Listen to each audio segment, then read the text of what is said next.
vile mama amesema, kwa sababu unajua wewe mama Rita. Yes. Unajua kampuni kubwa kama vile Safaricom. Yes. Wanalipishwa kama 7% per year. Yes. Kumaanisha it is about 0.6% per month. Yes. Sasa kama kampuni kubwa kama Safaricom inalipa 0.6% per month. Na wewe mama mboga unalipa 12% in 10 days. Unaona hapo iko kisirani. Unajua Safaricom ni kampuni kubwa, hata ikifanya 0.6%, watu ni wengi. Alafu sisi kitambo wale utafute mboga, ulete sokoni, alafu naambiwa ulipe ni 12%, umeenda sana. Unarudi vitu zinabebwa. Soko imeenda. Umesema vizuri, asante sana. Tulikuwa tunataka tuelewe. Sawa. Asante sana.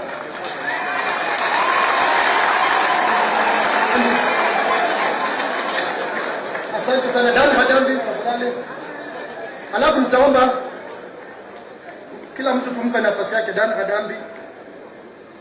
Your Excellencies, wageni waalikwa na wananchi kwa jumla, na wasalimu katika jina la Yesu. Hamjambo. Hamjambo. Your Excellency, niko na vitu kama vitano hivi. Kwa majina, kwanza mimi naitwa Dan Kadambi. Mimi niko na business kidogo Hamisi, na nitaongea kuhusu Hamisi. Kitu ya kwanza, Mheshimiwa Hamisi, tunataka kukushukuru kwa sababu wakati ulikuja Hamisi ulitusaidia barabara ya kutoka Gisambai kwenda Shamahoho itengenezwe. Lakini maajabu ni kwamba hii barabara 4 years down the line haijafika hata halfway. So Mheshimiwa, tunakuomba utuangalilie hiyo barabara, kwa sababu without road network hakuna agriculture inaweza fanyika. Kitu ya pili ni mambo ya health. Hamisi sub county, tunaomba serikali yako utuangalilie kuhusu a sub county of Hamisi. It is completely down. We don't have doctors, instead we have only nurses. So ukituangalia kwamba mambo ya health ya Hamisi tutafurahi sana. Hatuna theater, hatuna ward ya wakina mama, hatuna ward ya wa vijana, ya watoto, hatuna hata dental clinic. Tunataka utuangalie kwa serikali yako how we can have all those things in Hamisi. Kitu ya tatu Mheshimiwa ni kuhusu mambo ya agriculture. Nikiconnect hiyo pamoja na kitu inaitwa maji. Hamisi ni sub county moja, naweza kuambia kusema kweli Mheshimiwa, bado akina mama wanabeba mtungi kwa kichwa. Kwa sababu ukitujengea kitu ya maji kwa mto, bado unaambia huyu mama abebe mtungi aende kwa hiyo mto abebe maji ndio alete nyumbani. Watu wengine wako na mifereji. Hamisi sijui tulirogwa, hakuna hata mfereji. Tunaomba serikali yako itusaidie Hamisi at least tupate. Na sisi tuko na sehemu za maji mingi na Hamisi, lakini hatuna, we don't have. Kitu ya ine Mheshimiwa, ni mambo ya soko. Ukiangalia ine Hamisi, hata ukitembea, na mimi nakukaribisha Mheshimiwa ukuje utembee Hamisi, na ikiwezekana utembee kabisa Hamisi. Hatuna kitu inaitwa maji. Soko hakuna soko ile permanent ile imejengwa ambayo watu wanaweza kukaa ndani wakifanya biashara. Hamisi barabara zote ni za mchanga na watu wanafanyia biashara kwa barabara. So vumbi yote ile ambayo inatoka kwa barabara inaishia kwa mboga. Hatuna soko permanent. We don't have. So tunaomba serikali yako tafadhali, wakati unaingia kwa uongozi, utuangalie Hamisi tupate hii vitu ambaye nimekuambia. Ni hayo tu mheshimiwa. Thank you very much.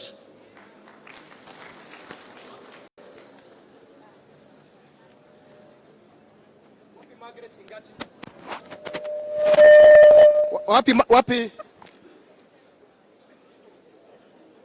Halo, wapi Margaret Ngati? Halafu wanapokuja Silas Bumbe ukae karibu, usongee karibu na Judy Mwale. Silas Bumbe usongee karibu, Judy Mwale usongee karibu. Wapi Margaret Ngati? Kama bado anakuja Silas Bumbe njoo, au Judy Mwale. Uko wapi? Njoo karibu. Huyo ni nani? Judy. Njoo.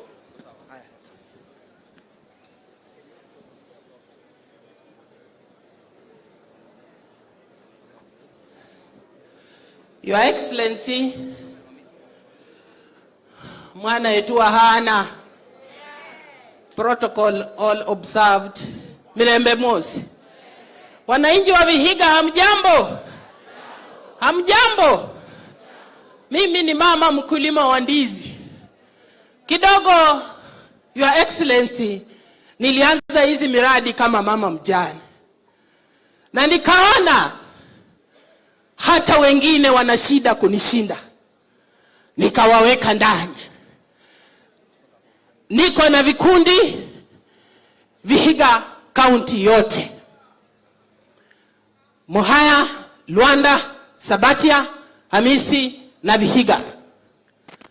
Mimi acha sita kwenda kwa benki, kwa sababu shida zetu ni nyingi. Wacha nilenge tu mambo ya mbolea.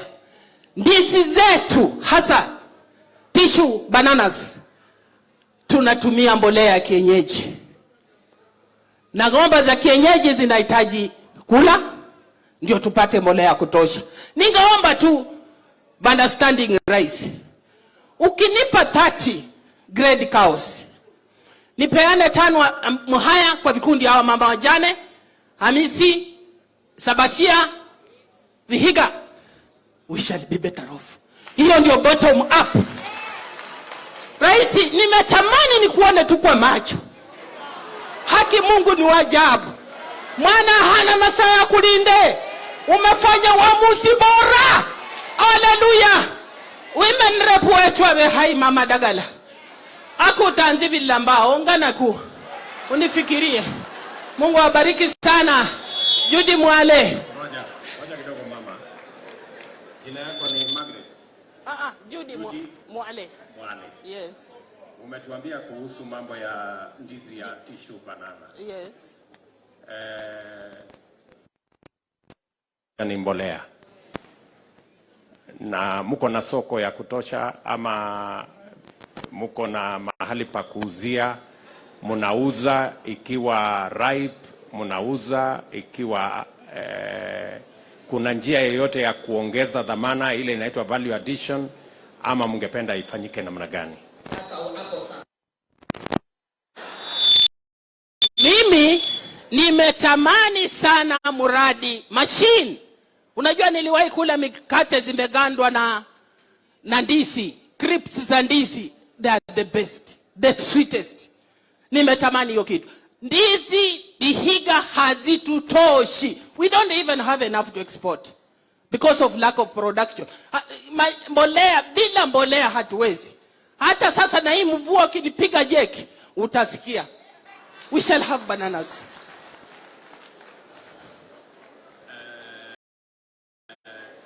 Tuendelee kuelezana.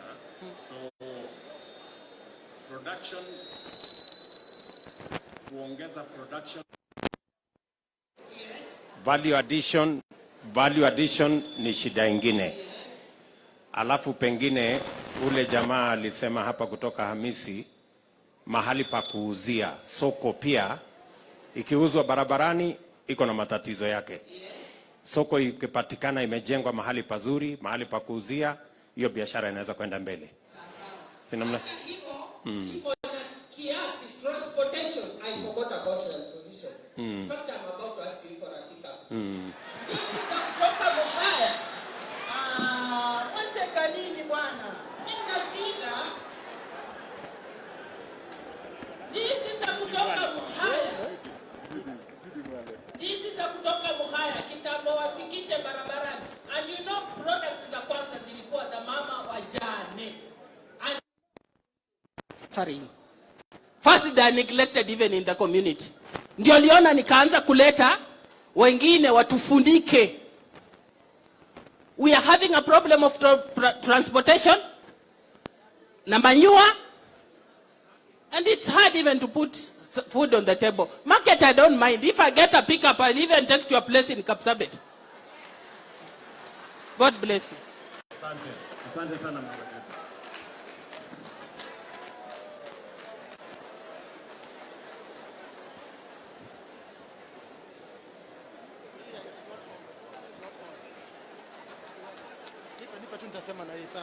Aya, asante. Asante. Silas Bumbe ako karibu. Silas Bumbe ako karibu na akaribie. Naomba msikize niite wale watatu wanne ambao wanatakana kukaribia hapa. Silas Bumbe, Anyika Madahana, Margaret Kadenge na Nanzi Ongoche. Silas Bumbe, Anyika Madahana, Margaret Kadenge na Nanzi Ongoche. Nyinyi nyote karibieni huku, karibieni. Whoever is the nearest aendelee na mazungumzo. Jacqueline Kadenyi, ni kama nyinyi nyote mmekaa mbali. Eda Atonya, Jacqueline Kadenyi, Nanzi Ongoche, Margaret Kadenge, Anyika Madahana, Silas Bumbe. Kwa hao, who is the closest? I think her.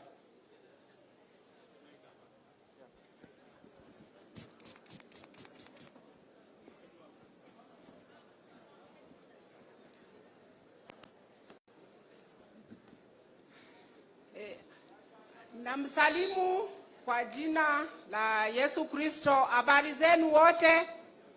Habari zenu wote tena. La kwanza naomba nikisema ni shukurani kubwa sana kupata wageni wetu huku Vihiga County, wote mwakaribishwa. Neno la kwanza, mimi naitwa Nanzi Ongoche kwa majina vile mmesikia, natoke Muhaya, sehemu ya Muhaya. Na kwangu hapa mimi nasema ni shukurani sana kwa kutuletea mheshimiwa wetu hawa vile wamekaa hivi. Asanteni, karibuni.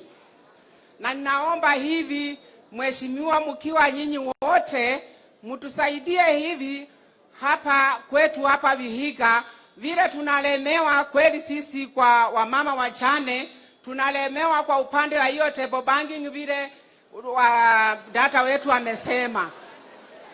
Ili hiyo table banking ni kitu ya kusaidia wamama pamoja na vijana, lakini iko juu, malipo yake kweli iko juu. Tunajaribu sana vile tunaweza, lakini tunashindwa. Lakini kwa hivyo tunaomba mtusaidie ili iweze kuwa ya chini sana, ndio tuweze kusukuma maisha. Ni asanteni kwa hayo yote, Mungu ambariki. Thank you very much. Hello. Excuse me. Tafadhali tuwape nafasi. Hello. Go ahead. Okay, my name is Pamela Minayo. Your Excellency and protocol observed. Ningependa kuongea kwa niaba ya wale wakulima wadogo wadogo hapa Vihiga. Kitu cha kwanza, Vihiga tunashukuru kwamba mvua hatukosi sana. Tunayo mito mingi sana. We have so many rivers. We have pieces of land which are very fertile although very small. Kwa hivyo mashamba ya aina hiyo haituruhusu kufanya farming ya large scale. Utapata kwamba mashamba yetu madogo, ile kazi tunaweza fanya mainly ni horticultural farming, mambo ya mboga, but it becomes seasonal because mvua inakuja, mvua inaenda. Kwa hivyo upande wa horticultural farming nikizungumzia sana mambo ya mboga, tungepata uwezo wa kupreserve hizi mboga so that wakati mboga ziko mingi utapata wakulima wanaenda hasara sana.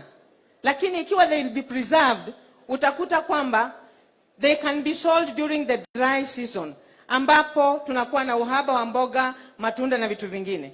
Therefore, what we need is value addition factories to be able to preserve these things. Secondly,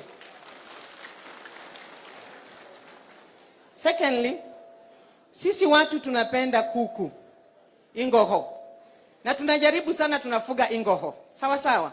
But the problem is the feeds are very expensive.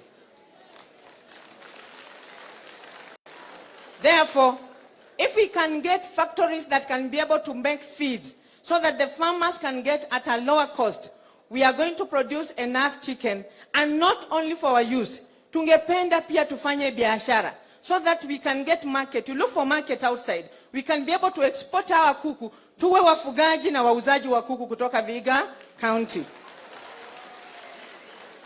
Jambo lengine ni mambo ya dairy farming. Narudia tu yale mashamba yetu madogo. Hayaturuhusu kufanya kazi kubwa ya mashamba.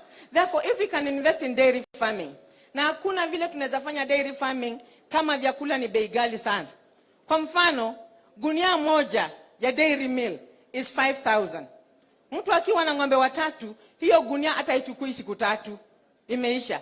So we would want also, apart from feeds za kuku, tupate feeds za animals. So generally, if we get factories for feeds, we get our feeds at lower cost. One, we shall create employment for our people here, kwa sababu watafanya kazi kwa hizo factories, and then we can be able to export. Tupate cooling plants.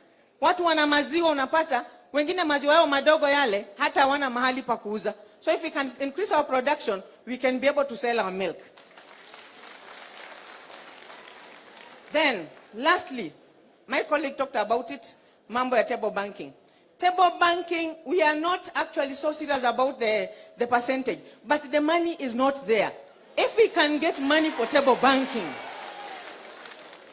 hiyo ndio pesa itatusaidia ili tuendelee sana. Otherwise, upande wa mboga, hiyo mito, we can do irrigation. Na kuna watu mashamba yao haifiki kwenye mto, kwa hiyo wawezi fanya irrigation. Wao wakichimbiwa borehole, if we can get very big boreholes, watu wafanye irrigation farming hata wakati wa jua ama wakati wa kiangazi, tutafaidika sana. Asante sana.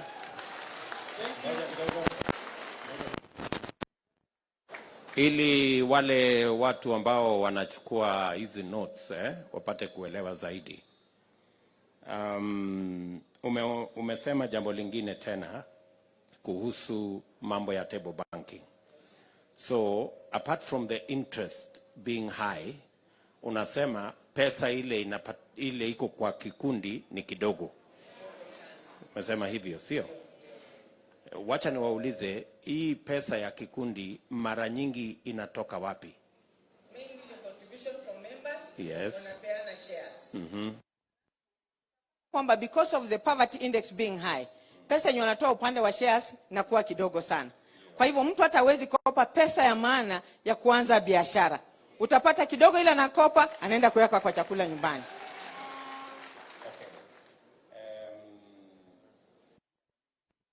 Mfugaji wa kuku. So ukisema mambo ya feeds ni jambo la kweli.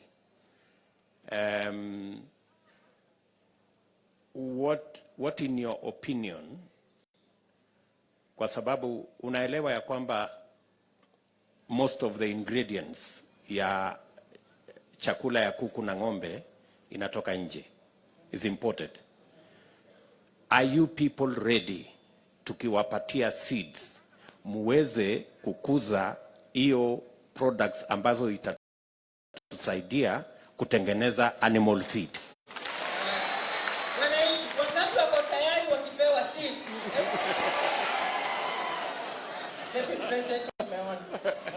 Asante, umenipatia majibu ya kutosha. Asante sana.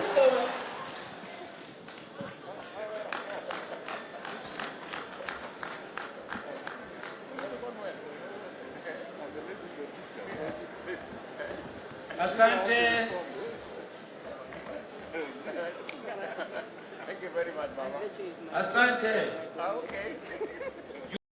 Your Excellency William Samoei Ruto, Excellency Wycliffe Musalia Mudavadi, our incoming governor Akoi, Baba wa Roma, ambaye yuko hapa.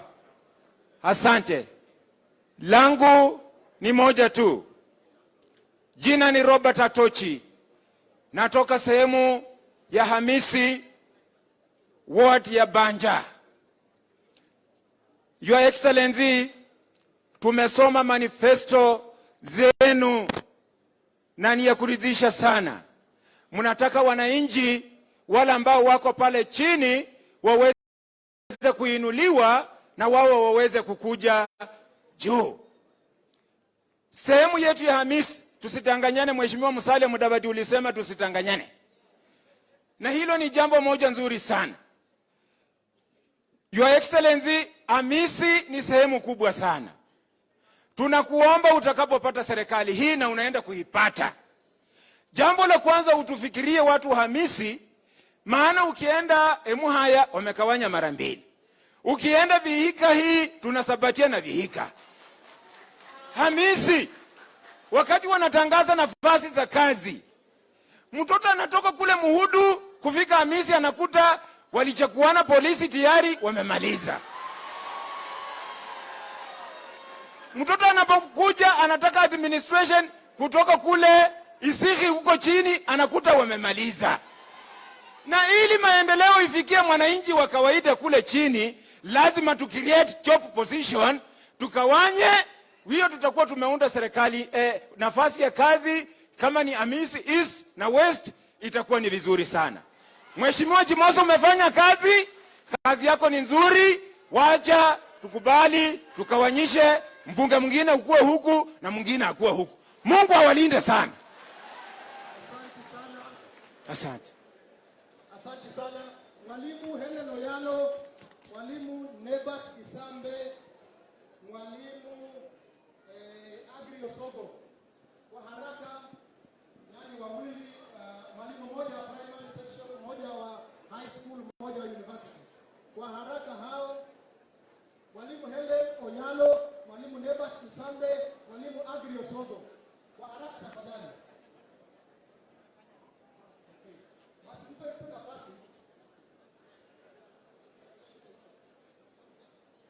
Mwalimu Nebat Isambe, Mwalimu Agri Osogo.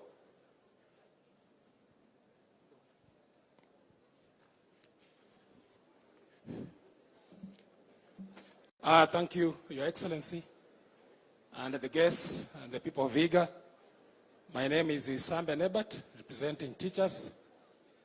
Teachers are, the problems affecting teachers are mostly national, not limited to the issue of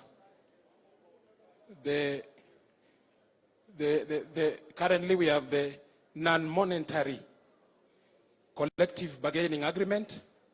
How we wish your government, Your Excellency, makes that non-monetary collective bargaining agreement to be monetary. 2, the employment of more teachers in tandem with the CBC that is underway. Then the promoting of teachers who have stagnated in one job group for long. Vihiga, generally we want to suggest to Your Excellency the issue of empowering cooperative movement so that we are able to market our products and again to mobilize the economy of our people across all the cadres. There is also we have BRICS, Your Excellency. It doesn't affect teachers only, but the whole society at large. We make bricks here. The brick industry and the ballast industry.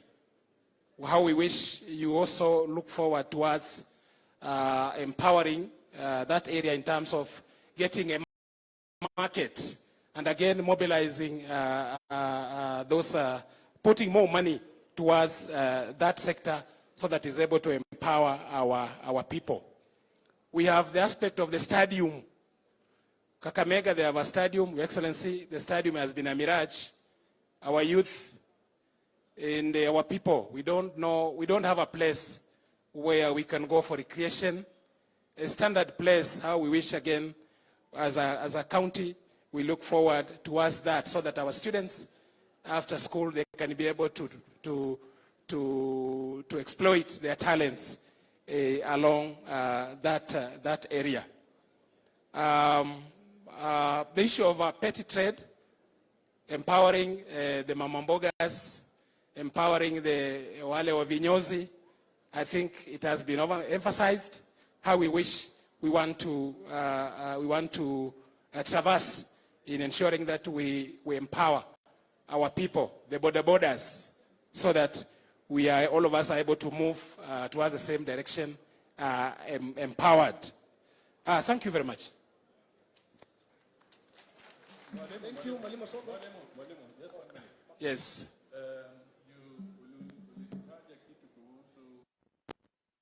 Agreement, a monetary component, and the other one something else. Can you elaborate a little?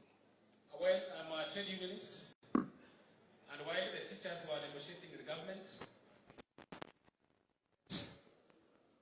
the current government, the union signed an unmonetary collective bargaining agreement. They signed a collective bargaining agreement to do with increasing the days of maternity leave. So we are saying that for us to empower the teachers, can we, when you are sent to power, and of course that's where you are heading to, I know on 10th you will be in government, we want your government, Your Excellency, to empower teachers by making that empty CBA to make it monetary. It is very key. We already have a group of teachers who are mobilizing for Kenya Kwanza here in this county, and I think we might meet you at a later stage so that we can be able to discuss that at length. Thank you. Thank you very much. As Mwalimu Osogo goes there, Mwalimu Oriano hayupo na biwa Mwalimu Andrew Ambubi.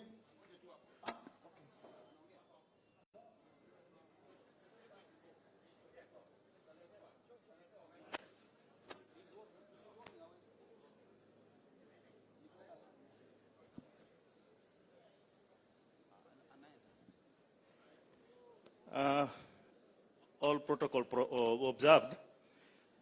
My name is Agri Osogo.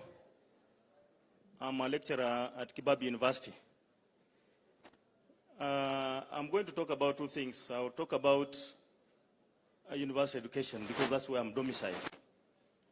The first thing that I'm going to talk about is our students when they join university.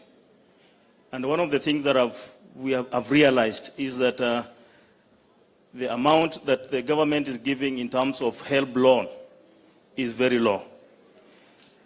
And because of this, watoto wetu wengi sana wakati wanajoin universities, they engage in very many activities that are not correct and that are not good. Mnakuta ya kwamba mtoto ameenda university because he's not well financed. Mtoto huyu anakuwa ni gaidi, anakuwa ni mkora, anaanza kuuza omena kule. We do not want such a thing. These students should be facilitated well. Secondly, one thing that I've observed is that the government is, when students qualify for university, we have seen a trend where public universities are sharing with private universities. I'm mentioning this because most of our students are not getting entry into public universities kwa sababu wanaenda private universities. And as a result, most government public universities do not get adequate funding kwa sababu funding is based on the number of students. I think that is something that Kwanza government should be able to look at because it is really affecting all universities. Secondly, I'm also a trade unionist. One of the things that we have discovered in universities is that when we make collective bargaining agreements with the government does not honor or does not adequately fund those particular CBS. And as a result, mnaona kwamba tuko na migomo mingi in public universities. Students take long to graduate kwa sababu ya kwamba there is a lot of unrest in public universities. And that's why most parents, most people who are endowed take their students to private universities. Kwa sababu in public universities, they take longer, students take long. I have a student in one of the public universities, he has taken 6 years for a 4-year course, and I think that is not proper. Another issue that I want to mention is that we are talking about agriculture because my foundation, I'm a crop protectionist by profession. One of the things, particularly in this particular region, and one of the speakers has mentioned is that we have very small farms. So these small farms, if we have to do agriculture, then we have to embrace technology. We have to look at early maturing plants, those that are disease resistant. Na tusipofanya hivyo, because our farms are small, then you notice that tunatil every time, unatoa hii, unaweka hii, so the soils get exhausted. And therefore you need to replenish, you need to get particular plants that are able to withstand drought resistant, wakati hakuna mvua, ama those that are early maturing. So I want to request this government, the Kwanza government, they should be able to look at that so that we embrace technology.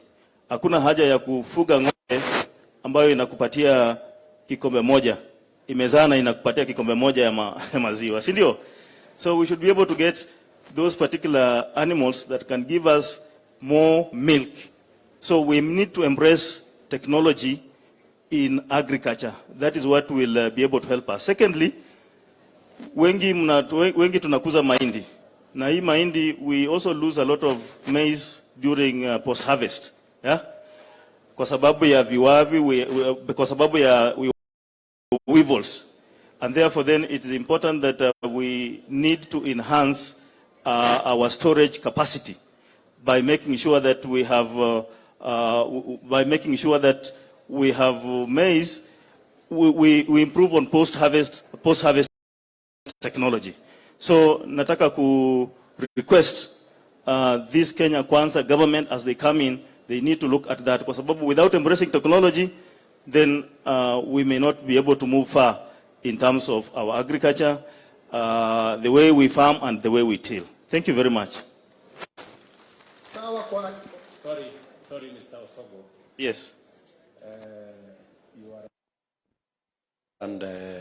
an expert in, as you have said, in agriculture. Yes. I would like just for us to find out, are we doing the right crops in this area, bearing in mind that we have small farms and we have good rain? Do you have any suggestions on what high-value crops we should be doing in this area, just for us to understand? Yeah, thank you very much. First of all, we are not growing the right crop. A very small farm, maize farming is not profitable. Even beans is not profitable. So we need to invest much more in horticultural production. Kilimo cha mboga. In fact, it is very serious that this particular county, despite the good weather, tunalishwa from the tunalishwa mboga na neighboring countries, neighboring counties. So we need to be able to grow high value crops. Horticulture, we can do tomato farming. We can do so many other things apart from maize farming. Unfortunately, watu hapa wanapenda mahindi sana. Ukiwaambia tokeni kwa mahindi hawataki. But the thing is, mahindi haiwezi kupatia faida when you are on a half or on a quarter acreage of land. Let's embrace horticulture, to panda mboga za kienyeji, managu. We can generate much more income from those particular crops apart from the traditional ones that we normally grow. One more. Bwana Osogo. Yes. You've heard one of the participants here say that we have a challenge of animal feed. Yes. I'm sure you are aware that most of the crops that we use to produce animal feed is oil crops. Yes. do you have any thoughts on what type of oil crops we can grow in this region that would also help us to have the raw material for animal feed? Yes. We can do simsim. You know, simsim is an oil crop that we can still embrace and grow. We can also grow palms. There are certain palms that we can be able to harness oil from those particular crops. There are many other more that we can be able to do apart from the ones I mentioned. Thank you very much. That's very useful. I is listening because we said, just hold on, Sogo. I want you to ask you one last question. Yes. We have simsim, we have oil crops yes. that actually can do very well in this area.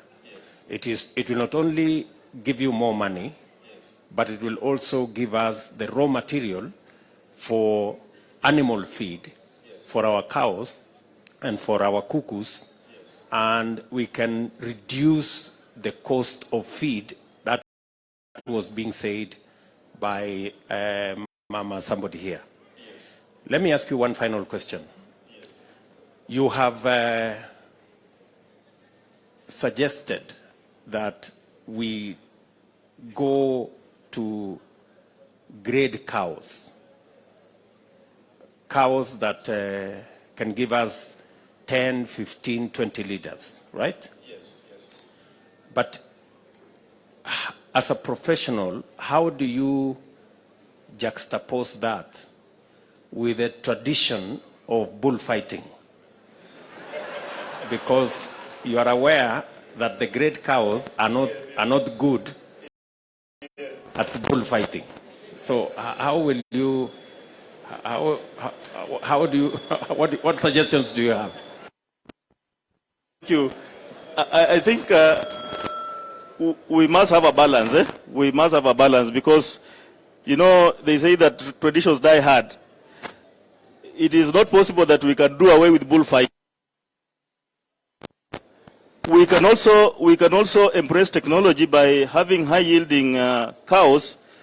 Probably because of the farms, we can do zero grazing and be able to get the dry matter, you know, feeding those particular cows, which is recommended than the present, the current way we are rearing these particular cows. So there must be a balance. I know culture, you know, dies hard. We must have a balance. We keep those particular bulls, but at the same time, we also have dairy cows that are more economical, that will be able to raise our economic status than bullfighting. Thank you. Asante. Thank you very much, Mr. Osobo. Asante. That's very useful. Thank you kwa niaba ya Basic Education, Mwalimu Andrew Mbubi. And as he goes, tafadhali kwa niaba ya health workers, Clara Sidiko and Walter Dolly, mje hapa karibu tafadhali. Your Excellency, Deputy President, the co-principals, and all protocol observed. Good morning. Mine, I'll be brief. I'll talk about the basic education. We have challenges in the CBC, and it has become a burden to the parents. I request if your government takes over these challenges, you know, it has become expensive because the parents are doing all the activities to purchase files, to purchase materials, and actually it has become very expensive. So I'll propose this, that if your government can increase capitation in primary schools, I believe the CBC will actually be free, so that the parents' burden is reduced. So I'm proposing that the capitation for the primary has been 1,000 shillings, and this one was initiated during Kibaki's time. It has run for more than 20 years, and actually even what comes on the ground is not 1,000 shillings, it's less. So I will propose that if the capitation for the primary can be increased from 1,000 to 5,000 in your government, I think these parents will have minimal things to do in the school. Number two, I'm a geographer, and particularly I did mapping. I want to request that in our county, we have the stones. If you look at Vihiga everywhere, you see the stones. I believe that if we can make a mega factory of stones, it will create employment, and also we shall be able to do a lot with that factory. Finally, I'll talk something about mining. We have also discovered that in Vihiga County, we have gold, which actually is exploited by the quacks, or the guys who come with the village and just buy it at low cost. If we can also have proper exploitation of the gold in this region, I want to believe that our income in Vihiga County will go up. Thank you, Deputy President. I just wanted to make such a... I'm called Andrew Ambubi, representing Kepsha. Okay, thank you. Thank you. I said Clara Subiko and Walter Dolly, I asked that they should be here on behalf of health workers. Is that Walter? Yes, please go right ahead. Where's Clara? Please be here. Deputy President and all the guests, I thank you for this opportunity to address a few issues that are affecting the healthcare workers and the health sector. I'm a union member of the Kenya Union of Clinical Officers Vihiga chapter. I'm the Deputy Vice Chair. So, I want to say, my name is Walter Adoli. So, I have a plea to the leadership. Vihiga County, after 10 years of devolution, we still do not have a level 5 referral hospital. The residents of Vihiga County are forced to seek services in the nearby Jaramogi Oginga Odinga, or they have to go all the way to Eldoret, or at times they end up at KNH. Let it be noted that when you visit KNH, you will find that it is only people from Vihiga County who are still seeking services there. It is a shame, and we are not asking for much. The hospital that we have was built by the late President, Daniel Arap Moi. So I feel like we should take a challenge and be better, because we are the living now. Moi should not wake up and say, okay, I built this one, and you who has been living for the last time since I died, what have you done? So our plea is very simple. It is high time in Vihiga we deserve to have a level 5 hospital. 2, I want to talk about the supply of health commodities. These residents of Vihiga County, up to now, they are purchasing medication using their own funds. When they are asked, they are told that healthcare workers have stolen. I'm a representative. We are not stealing. Those medications are not made available. At this time and this period, in this century, it is very sad that our hospitals do not have medication. So why then build the hospital? If it does not have medication, don't build it. So even before we build the referral, but we have to build it at anyway. Let us equip the health centers, let us equip the dispensaries, so that the work at the referral becomes easier. And then I want to talk about the issue of human resource. About the healthcare workers in Vihiga, we have a real challenge. Smeha here is a witness. He's aware of the issues. We've gone up to court. Sons and daughters of this region were employed in the year 2019. 2019, they stayed 2 years without pay. We have gone to Senate. Senator Wetangula here was a participant in a meeting held at SOSA. Senate promised us they are going to give us a feedback after 2 weeks. They did not give us a feedback. Up to now, it is very unfair. So my plea to the leadership, kindly look into that issue. And then I want to talk about the college, KMTC. KMTC set up a college to train healthcare workers who are going to take care of the residents. The KMTC is still having challenges in terms of infrastructure. They do not have anywhere they can call like a permanent place of their own. I have seen it being done in other counties, whereby KMTC provides the needed human resource and the local leadership provides land and infrastructure. So our leadership, this one is not for the deputy president, our leadership, our members of parliament, our women rep, our members of the county assembly, we deserve a college in our area. Because every other county has a college. So that's where our children, our brothers and sisters are going to go to. So that's a challenge to our leadership. Now, a little bit political. This is to the earthquake himself. I'm proud of your decision.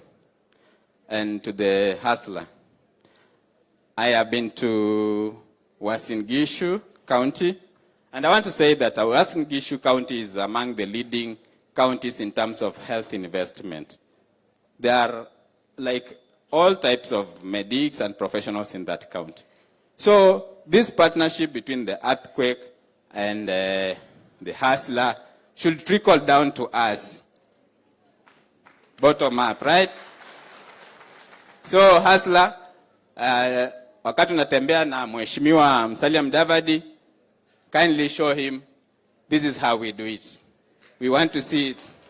That this partnership should, I encourage it. With those few remarks, thank you. Thank you very much. Walter. Yes. I have a few questions for you. Yes. We already provided equipment of about 800 million shillings for a level 5 hospital in Vihiga. Maybe we need to have a discussion with the county on what are the real challenges. Why don't we have a level 5 facility in Vihiga when, like all other counties, we provided for equipment, ICU equipment, renal equipment, radiology equipment that would actually equip a hospital and make it level 5. You have given me some homework. I will go and do some homework to find out exactly what happened. Number two,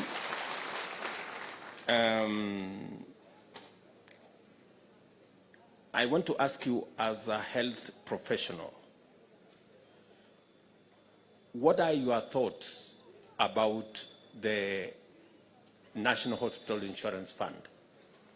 What do you, what is its impact now, and what do you think we need to do going forward? Do you have any ideas? Thank you for that question.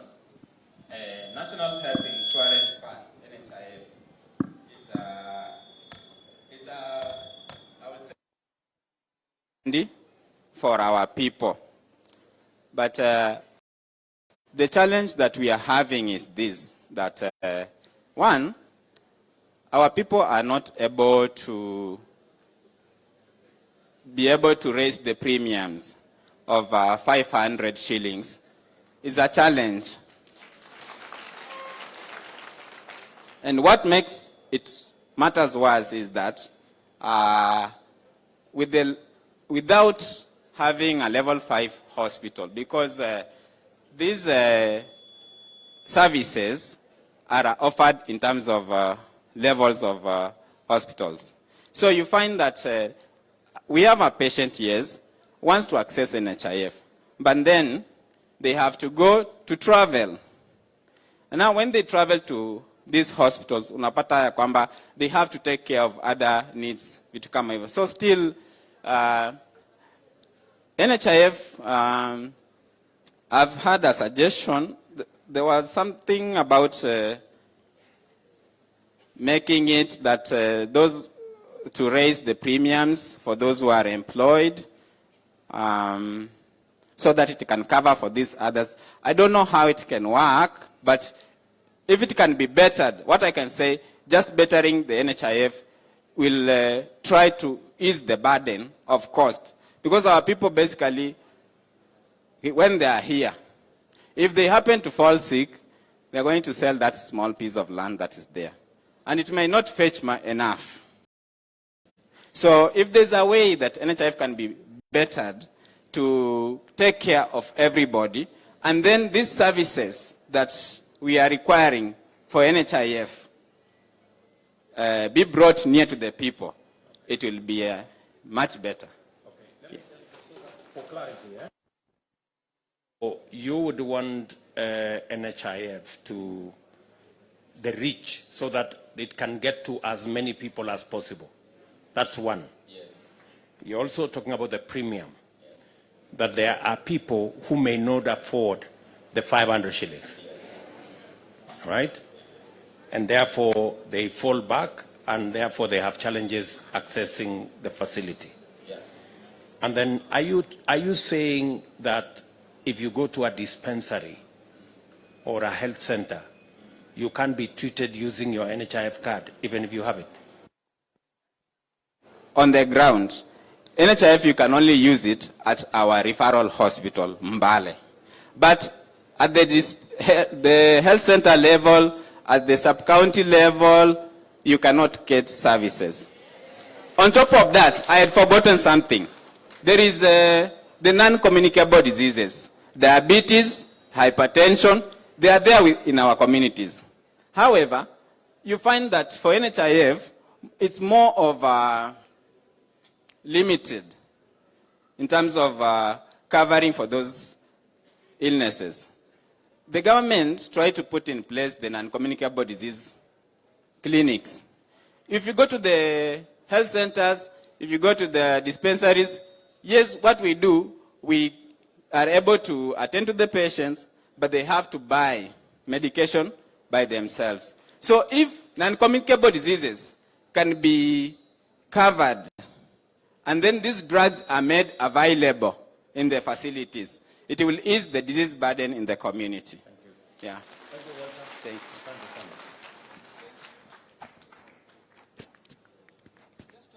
Thank you. As Clara comes to make her point, Your Excellency, kuna vijana wawili, Alex Kuya and Eliakim Makanga, who will make brief points, one on something more on border, another one on technical training.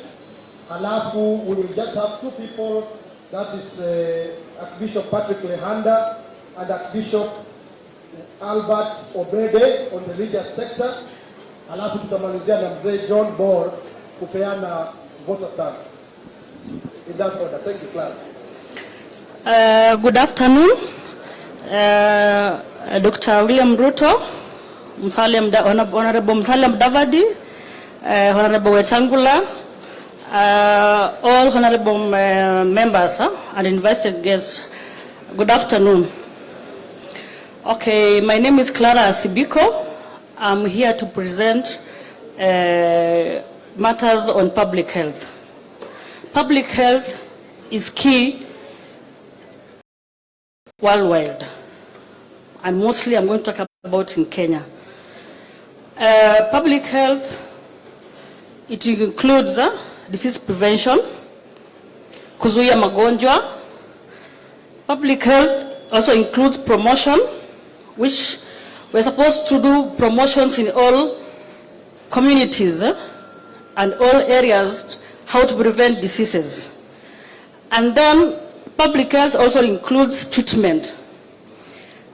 And all these key points, disease prevention, promotion, treatment, as public health officers and my bosses and the juniors, we are not able to deliver because the resources are few. We don't have the resources to cater for the common mwananchi. Public health office, it includes the community health volunteer, who is on the grassroots, the village elder, sisi tunaenda mpaka kwa nyumba tukiangalia ule mama mwenye amelala kwa kitanda. We are able to notify which village a mother has, which village there's a bedridden patient, which village has this disease, and then we carry onward. But we're not able to deliver this because we don't have enough resources. So we are requesting Honorable William Ruto, when you go on that seat, of which I know you're going to go there, kindly look on that key, because we don't have resources for the public health. Mostly for the key things that I've said: disease prevention, promotion, health promotion, and treatment. Treatment, my colleague has talked about, mostly on the KEMSA part, the KEMSA Act. The KEMSA Act, they should, when you go there, it should also help us to get the key drugs. The KEMSA is not even able to provide enough Panadol, a simple Panadol. If you go to facilities right now, a simple Panadol is not there. And as you know, as KEMSA Act, you cannot purchase any drugs outside the KEMSA bracket. In addition to that, my colleague has also talked on UHC coverage and NHIF coverage. Most of the grassroots people, they are not able to access services the way my colleague said, because they cannot afford the registration money. And again, because most of the referral sites, they are very far from where the residents are residing from. For example, most of the community members, they come from either nearer to the health center or a dispensary. So you find this, mostly this elderly. This elderly cannot find an elderly person moving from, let's say, in Muhaya, is coming to Vihiga referral to get treatment. I'll tell you, I'm just going back to the house to die because I don't have fare. I don't know how I'm going to reach to the referral.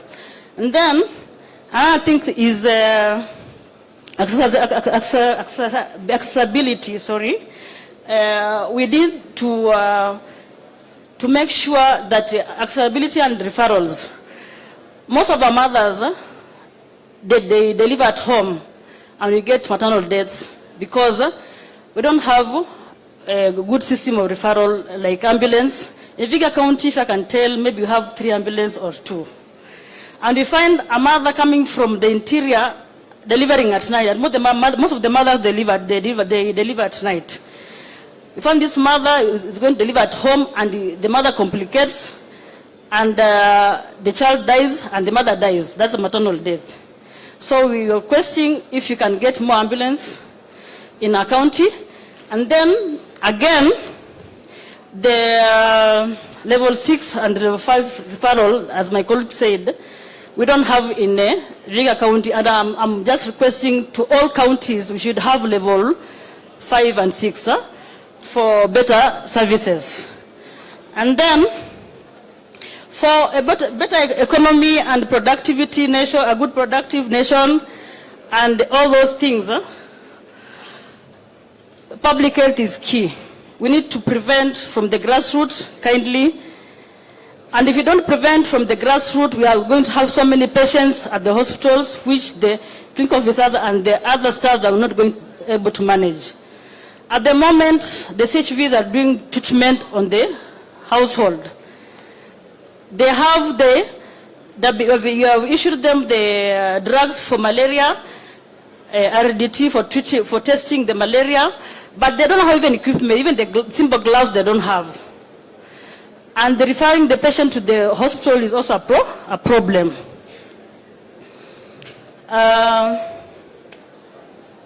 Lastly, I want to talk of enough drugs. I think I've talked of enough drugs. And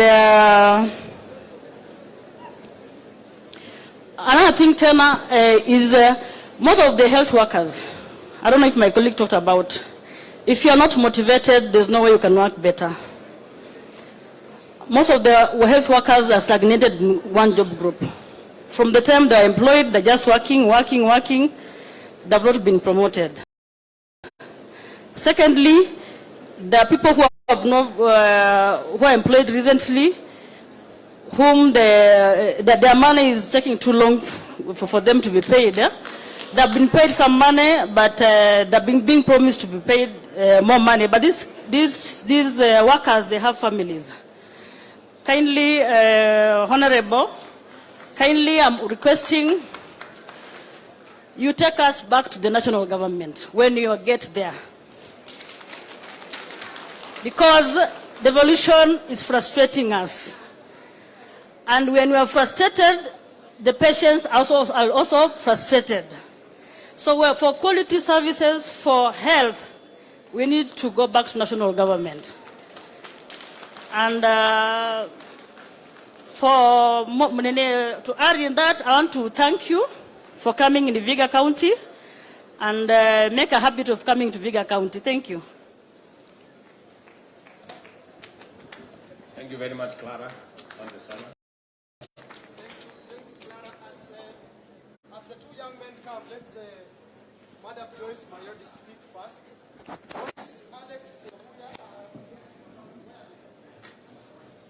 I will sanitize.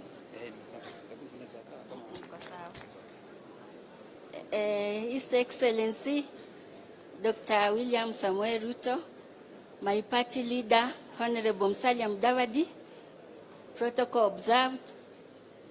Mimi nina furaha kusimama hapa kwa niaba ya wale wanaoishi na changamoto ya ulemavu. Kwanza kabisa ningemkosoa yule alikuwa anaandaa maandalizi hapo. Hakuna sign interpreter. Hakuna mtu wa sign language. Kama kuna defu hapa hajasikia chochote. Kwa hivyo turekebishe hapo, tusiwe tukisahau watu walio na ulemavu. Jambo la pili, His Excellency Vihiga, we have a number of persons with disabilities. Na tuko na changamoto. Na changamoto zetu huwezi ukazitatua zote. Utatatua leo unipe crutches, kesho na kukujia sina kalipa, kesho ingine na kukujia wheelchair imevunjika. So changamoto zetu ni mingi sana. Ile ningeomba serikali yetu ambayo tunaenda kutengeneza ya hasla, utufungulie Vihiga County sako ya microfinance. Ile walemavu watakuwa na ofisi yao kwa sako, wao wakikopa mikopo. Na hiyo mikopo itawasaidia kufungua biashara ndogo ndogo. Na hiyo biashara ndogo ndogo unaweza fungua, umefungua tu mlango hivi, revenue collector wanakuja, unakata license, unapanda bodaboda, unalipa rent. After 2 weeks biashara imeanguka. Kwa hiyo ndio changamoto tuko nayo. Tungependa tukifunguliwa biashara, at least revenue ikuwe chini kidogo kwa watu walio na ulemavu.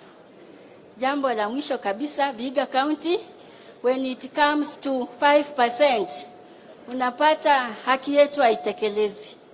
Utaenda hapo, naenda rudi hadi unachoka kutembea. Kwa hivyo viongozi wetu utatilia maanani. Kwa upande wa wheelchairs, crutches, viongozi wetu wanatusaidia, Mheshimiwa Dagala, Mheshimiwa Agoi wao wanaingilia. Lakini bado nimesema hatutosheki. Dr. Ruto tunakupenda, na Biblia inasema kile unachokiri kinywani mwako kitatendeka. Tunaamini you are going to be our president together with my party leader Musalia Mudavadi. Na naamini itakuwa kwa hiyo serikali ili tutengeneze serikali ya hasla hapa mashinani. Asanteni.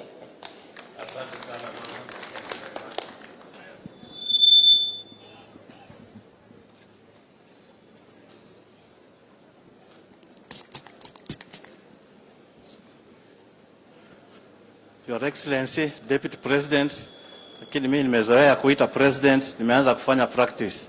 Majina yangu ni Eliakim Nicholas Makanga from Emuhaya, UDA 001. Mimi nimekuja hapa kwa niaba ya vijana wale ambao wanatoka katika vyuo vya TVET na hizi technical trainings. Najua mmefanya kazi mingi sana kuweka hizi TVETs. Wewe umetueleza mara mingi zile TVETs mmejenga na hizi technical trainings, lakini hawa vijana Your Excellency wakitoka hawapati kazi. Kwa hivyo nataka serikali yenye utaunda kuanzia tarehe 10 hawa vijana uwasaidie kutengeneza companies zenye zitaabsorb hawa vijana, sababu hakutakuwa na maana yoyote una train vijana lakini hawapati kazi. Kwa hivyo nitataka Bwana Deputy President, ukiform government uweke maanani jambo la vijana, uwasaidie kuunda companies zenye watakuwa wanapewa contracts alongside. Hata wamama hawa wameongea maneno ya table banking. I want you also to empower these women watengeneze kampuni, wanafanya supplies hata kwa mashule hapa, wako na uwezo wa kufanya supplies hata cereals, stationery na vitu kama hizo, lakini inasemekana tu iko on paper but on ground haiko. So optimistic that utasaidia wamama na vijana katika kuform companies, ndio tusiwe tunaona those big companies wanakuja wanapewa contracts lakini vijana wamejifunza kazi na hawana kazi. Thank you, Your Excellency. Thank you, Bwana Eliakim. Niko na swali moja kwako. Tafadhali kama unaweza kunisaidia kujibu. Yes sir. Na wengi wanaofuzu kutoka technical training colleges. Yes. Na nia ya serikali kutengeneza technical training college ni kwamba tulikuwa tunataka vijana wengi wawe na ujuzi wa ufundi, teknolojia na taaluma zingine.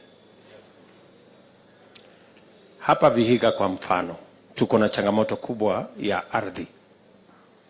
Na watu bado wanaendelea na kugawanya ile eka moja, inakuja nusu eka, alafu inakuja kwota eka ikielekea barabara hiyo. Wewe kwa maoni yako, ni nini tungefanya ili tuweze kufanya ile inaitwa land consolidation? Ni vipi tunaweza kusaidiana ili tuweze kuondoa hiyo changamoto ya kugawanya ardhi kwa vipande vipande ambazo sasa inakuwa hata ni ngumu kufanya ile kilimo? What would you recommend? What are your thoughts? Do you have any? Yeah. Kwa maoni yangu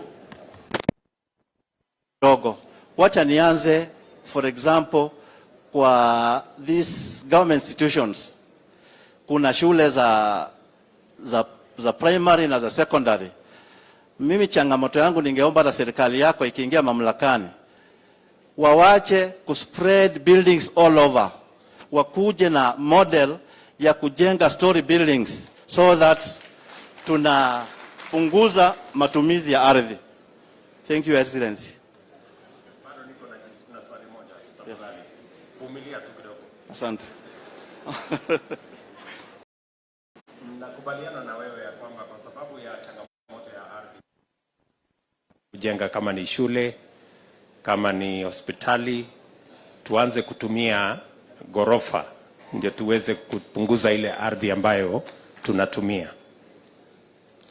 Kule manyumbani vile vile unaweza kufikiria ya kwamba inawezekana tuanze kuwaambia vijana wetu, badala ya kuenda nyumbani kugawa ile ardhi ya mzee nusu eka iwe robo na kwota. Unaweza kufikiria kwamba we can change culture ili tuweze pia kujenga sio story building peke yake ya mahospitali na shule, pia tuanze kuwa na townships, mahali watu wanaweza kuishi. Pale mjini kuna nyumba ya gorofa, ndio tuweze kupunguza wale watu wanaenda kugawa ardhi huko nyumbani, tuweze kutumia kwa mambo ya kilimo. Inawezekana jambo hilo? Excellency, na ingekuwa ni uwezo wangu, wacha tuseme kwa mfano baba yangu alikuwa na eka 10 na tuko vijana 5. Badala tugawane zile eka 5 kila mtu eka 2 2, tunajenga sehemu moja Halafu hii ingine sehemu imebaki tunaiwachia kitu kama agriculture na maneno mengine. Tusispread nyumba all over. Inawezekana, Your Excellency. Thank you. Sawa. Naitwa Alex Ehuya. Nitakuwa na present issues za wanabodaboda. Kidogo naomba mpatie Alex nafasi, and as Alex talks, anapozungumza Alex, we need to have 2 more people to talk about farming. So nitawaita tu majina wakaribie as you talk, Alex. And this is Lawrence Musalia. Lawrence Musalia, no relationship with His Excellency there. Lawrence Musalia and Margaret Kadenge. Lawrence Musalia and Margaret Kadenge wakaribie. Then we will go to the religious. And Josephat Imbiaka Lumadede pia ukaribie. Go ahead, Alex. Sawa sawa. Naitwa Alex Ehuya na present issues za bodaboda. Na nitaanza kusema hivi, Bwana DP, watu wa Vihiga County wa bodaboda wamesema tukikuwa na improved road network, pikipiki zao hazitakuwa zinaharibika kila mara na wataweza kuweka pesa mfukoni.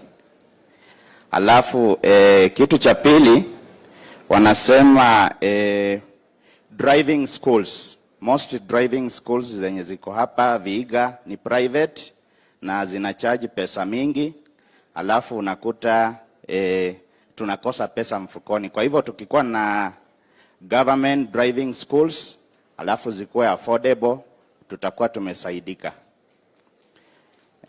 Issue ya tatu, insurance company. Insurance company yenye tunatumia size comprehensive ni 12,000 ya pikipiki, at the same time pia ya gari ni 12,000. So hii yetu huwa itusaidii, na tungependa kama tunaweza kuwa na special insurance firm only for bodaboda sector, alafu ikuwe affordable so that inaweza ikatusaidia kwa pale chini. Issue ya tatu ni kuhusu loans, na hawa Shylocks wanatuumiza sana kwa saizi. Unakuta pikipiki saizi Boxer 150 ni 147,000, but ukipatua hiyo pikipiki unalipa 280,000. That is times 2. So kama tungekuwa na control over that private Shylocks so that wapunguze hiyo percentage ya loan, tunaweza saidika zaidi. Issue ingine ni kuhusu empowerment, na kuhusu empowerment unakuta masharti ya Uwezo Fund na Youth Fund iko juu sana. So tungependa kama tungekuwa na special national bodaboda fund ambayo itakuwa na sheria ambazo zinaweza zikatukimu, tunaweza saidika pale tukikopa pesa, tukichukua pikipiki alafu tunalipa pesa ambayo iko affordable. Kwa hivyo issue ingine ni kuhusu insecurity, na kama tungeweza kukuwa na special gadget yenye inaweza kutusaidia kwa pikipiki zetu for tracking. Unaweza kuta saa ile pikipiki yetu inapotea ama mtu wetu anauliwa, tunaweza itrace kwa haraka na iweze kupatikana. Kwa hivyo nimefikia hapo kwa issues zetu, na mimi najua bodaboda wako in the house, si ndio? Bodaboda power. Naitwa Alex Ehuya. Alex Ebuya. Yes. Ehuya. Yes. Okay, bwana Alex.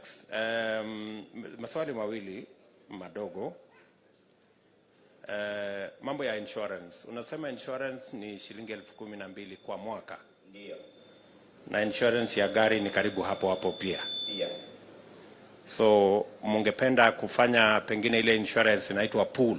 Yes. Ambayo mnaweza kufanya pamoja ili tupunguze gharama ya hiyo bima. Ndio. That's one of your recommendations. Yes.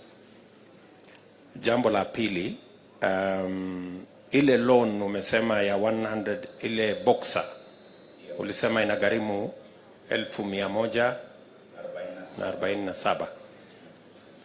Ninaona saa zingine tuko na pikipiki yenye iko shilingi 1090. Hiyo ni gani?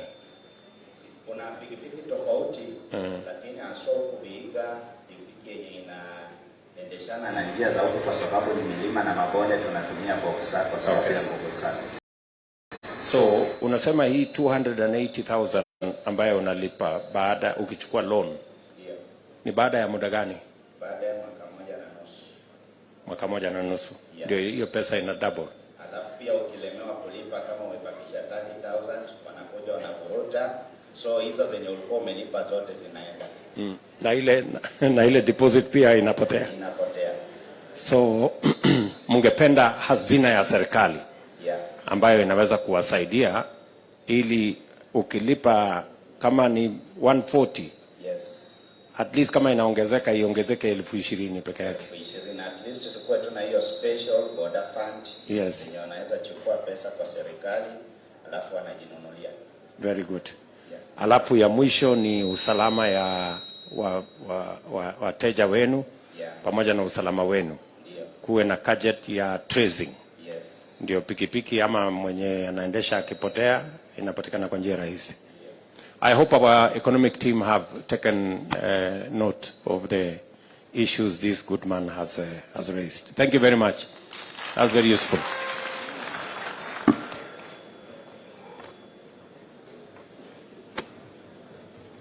Your Excellency, the Deputy President, Your Excellency, ANC Party Leader, ma-DVD, and all the guests present, hamjambo. Hamjambo tena. Mimi naitwa Lawrence Musalia na nimeulizwa kuongea kuhusu jambo ya kilimo. Nataka niseme kwa mwanzo kabisa, naungana na wale waliongea kuhusu maneno ya kilimo. Shida ni mingi.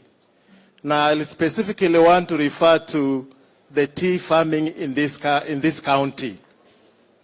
Watu wengi kwa hii county ambao wamepanda majani chai ni kiasi ya shamba ndogo, na wakati mwingi pesa ambazo wanaweka kama investment hazilipiwi back. Our factory, I'm sure wale wako na majani chai, wakulima wako na shida wakati tunaambiwa wanalipwa bonus shilingi ambazo ni chini ya kiwango ambacho wameinvest kwa hiyo chai. Wengi hata wameamua kuchimbua hiyo majani chai, wanapanda miti. Tafadhali Bwana Deputy President, when you become the president, hii issue ya majani chai in this county, we should find a solution to give incentives to the farmers to expand, though the farms are very low. Mimi my background is a teacher, sir. Ukienda kwa hizi villages mingi, kuna walimu wamefuzu na wanakaa kwa village kama kwamba hawajakuwa walimu. Is there a way that your government would set aside something like we used to have economic stimulus, so that hawa vijana ambao wamefuzu kama walimu wanaweza kuwekwa kwa mashule ambazo we know they don't have enough teachers, and they're given a stipend so that they're able to invest in the local village and markets. Number two, we are seeing Kenya Airways being given a lot of money just to bail it out. Hiyo pesa kama ingekuja kwa hizi industries, kwa ajili hawa walimu, we shall be in a position to bring money hapa chini. Nafikiri hiyo ndio ningeongeza. Na mwisho, hii university yetu ya Kaimosi, sijui charter ilikwama wapi. Inawezekana hiyo charter ambayo imewekwa kwa ofisi mahali ije haraka to expand, and we now have Vihiga University coming up. It will be able to be joined to that one, and we have local investment in this particular county. Mwisho kabisa, hii barabara ya Kaimosi Kapsabet. When I was a boy going to Chavakali High School, ilikuwa imejengwa na ingali vile ilikuwa. Kindly, when you get to power, and I know you're getting it, sir, Your Excellency, hii barabara nimeona kila mwaka, every 3 months, wanaweka mchanga kujaza mashimo. Is there a way we can have this road done for efficient transport and communication? Basi, kuna mengi, lakini nitaishia hapo. Mungu awabariki kwa kutuletea hii mjadala hapa. Asanteni sana. Your Excellencies, so we're just concluding now on the side of wananchi kusema mambo yao. This good lady here, Beth Magaga, will speak about ECD, Early Childhood Development and Education, and then we will have Josephat Lumadede, whom I called earlier, to speak on behalf of contractors. I hope he can come near here. And then we will conclude with the religious sector, Archbishop Patrick Lehanda and Archbishop Albert Obede. And finally, Mzee John Ball, we will conclude for us and close this phase for us. Okay, thank you so much. Your Excellency, the Deputy President, the incoming President, our son, Mudavadi, Moses Wetangula, and everybody else. I want to thank God for this opportunity. Na nitaongea kwa Kiswahili ili sisi wote tusikie. Ni kweli? Ninataka kumwomba rais wetu ambaye ninajua Mwenyezi Mungu amempa kibali, kwa sababu tunaona dalili zote kwamba atatuongoza. Kuna sekta moja ambayo inaitwa ECD. I'm a teacher by profession. I'm a graduate. We have graduate teachers who are teaching in ECD. We want to thank God because county government inawapatia pesa kidogo. Lakini ningeliomba our Deputy President and your team, wakati Mwenyezi Mungu atakupea hiyo nafasi, because ECD ndio bottom. Tunataka hao walimu ambao wanafunza ECD waweke kwa program ya national government ili wapewe mshahara. Kwa sababu hii introduction ya CBC imekuwa very expensive, na kutoka kule ECD walimu ambao wanafundisha watoto wetu wakituletea kwa primary na wanatuletea kwa secondary, because of discouragement, because of hawana mshahara, inafanya hawatoi nguvu zao zote kuwafunza hao watoto. Kwa hivyo ningeliomba Mwenyezi Mungu akuongoze pamoja na timu yako, walimu wetu wa ECD wapewe mshahara. Jambo la pili, asanti sana, ningelipenda kusema kwamba pia kuna watoto wavulana haswa. Tuko na program ambayo inasimamia girl child. But the boy child amekuwa neglected, sir. The boy child is suffering. Ndio tunaona wengi wao wanafanya kazi duni, hata akioa ataoa mke ambaye amefika university na yeye mwenyewe kwa sababu ameachiliwa. Tukue na mpango katika serikali yako ambayo itachukua huyu mtoto kijana ambaye ndio kichwa ya familia, so that tuwalete pia katika programs zetu. Wasichana nashukuru wanatunzwa vyema, lakini wavulana wameachwa. Alafu pia katika hiyo sekta kuna issues na watoto wetu wasichana. Wakati mwingine wanapitia shida mbalimbali. Tunaweza kuwa na programs ambazo zitawatetea watoto wavulana na wasichana ambao wananyanyaswa. Alafu wanaenda kwa familia, wanaongea polepole, but the dignity of this child, the dignity of this boy has been destroyed. If you can have a program, and I know Mama Rachel has a nice heart for such people, we can partner and we do a program so that wale watoto ambao wanakufia nyumbani, wamewekwa, wamefichwa, we can fish for them, we can help them, we can pray with them, we can provide for them so that their dignity is raised. Thank you so much. God bless you. Thank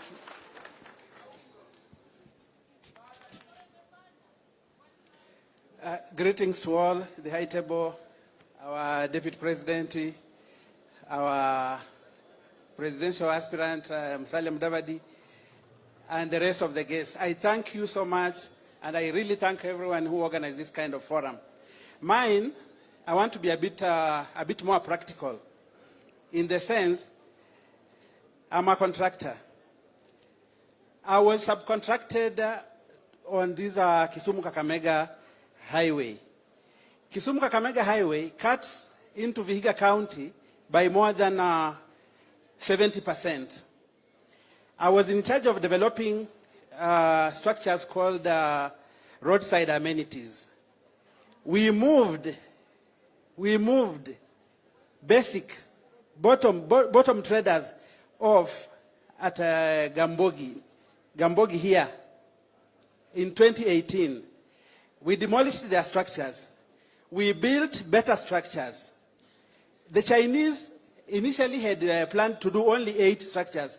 I personally, under the support of the deputy resident engineer, Mr.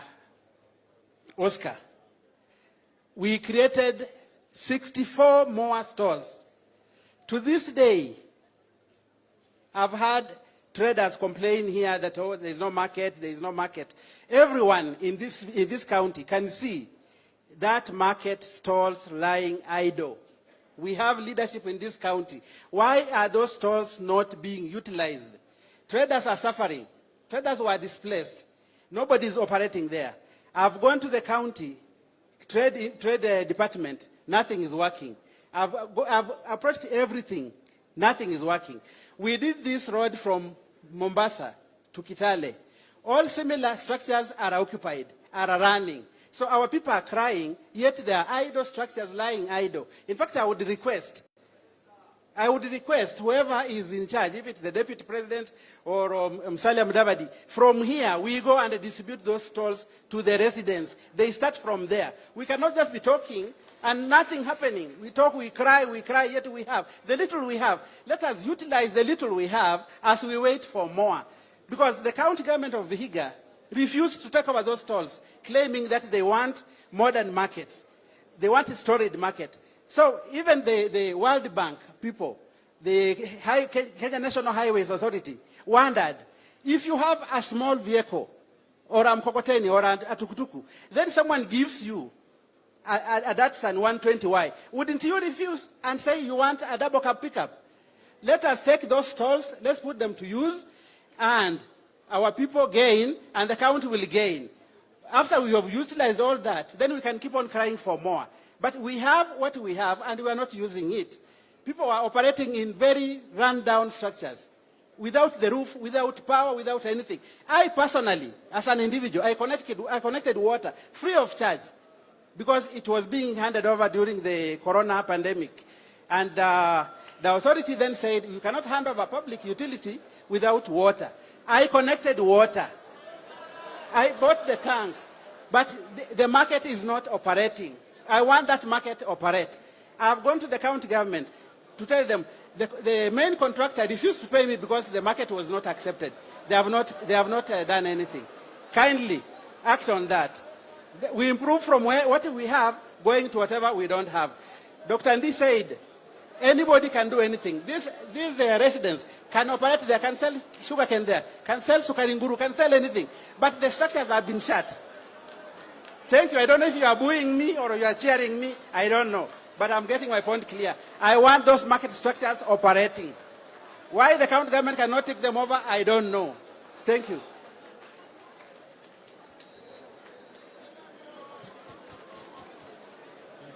Bishop Lihanda and Albert Obede, I hope you are very close by. Go ahead. Basi tunyamaze. Kwa majina mimi naitwa Kennedy Lusuri Likondo kutoka Hamisi. Na nataka kunena mambo kuhusu power so industry. Shikarika hiyo. Kuna vijana wengi ambao wanapasua mbao, bwana deputy president. Na kila mtu anaishi kwa nyumba. Hawa watu wote wako hapa wanaishi kwa nyumba. Shida yetu ni kwamba vitu ambavyo vinatumika kama spare parts kwa hizo machine viko bei kali sana. Ukienda kwa vitu kama piston ziko juu zaidi. Na hii ni industry ambayo imeandika watu wengi sana. Kwa hivyo sisi tunakuomba kama deputy. Unajua wewe unapozungumza mambo kuhusu bottom up unayajua. Maana uliuza kuku na sasa wewe ndio huyu unaenda ofisi ya juu. So unajua kitu ambacho unazungumzia. Hata mimi mwenye nazungumzia huyu yangu mashini iko knockout. Na tunaomba utusaidie hiyo industry ikaweze kupanuka. Kwa hayo machache, Mungu akubariki.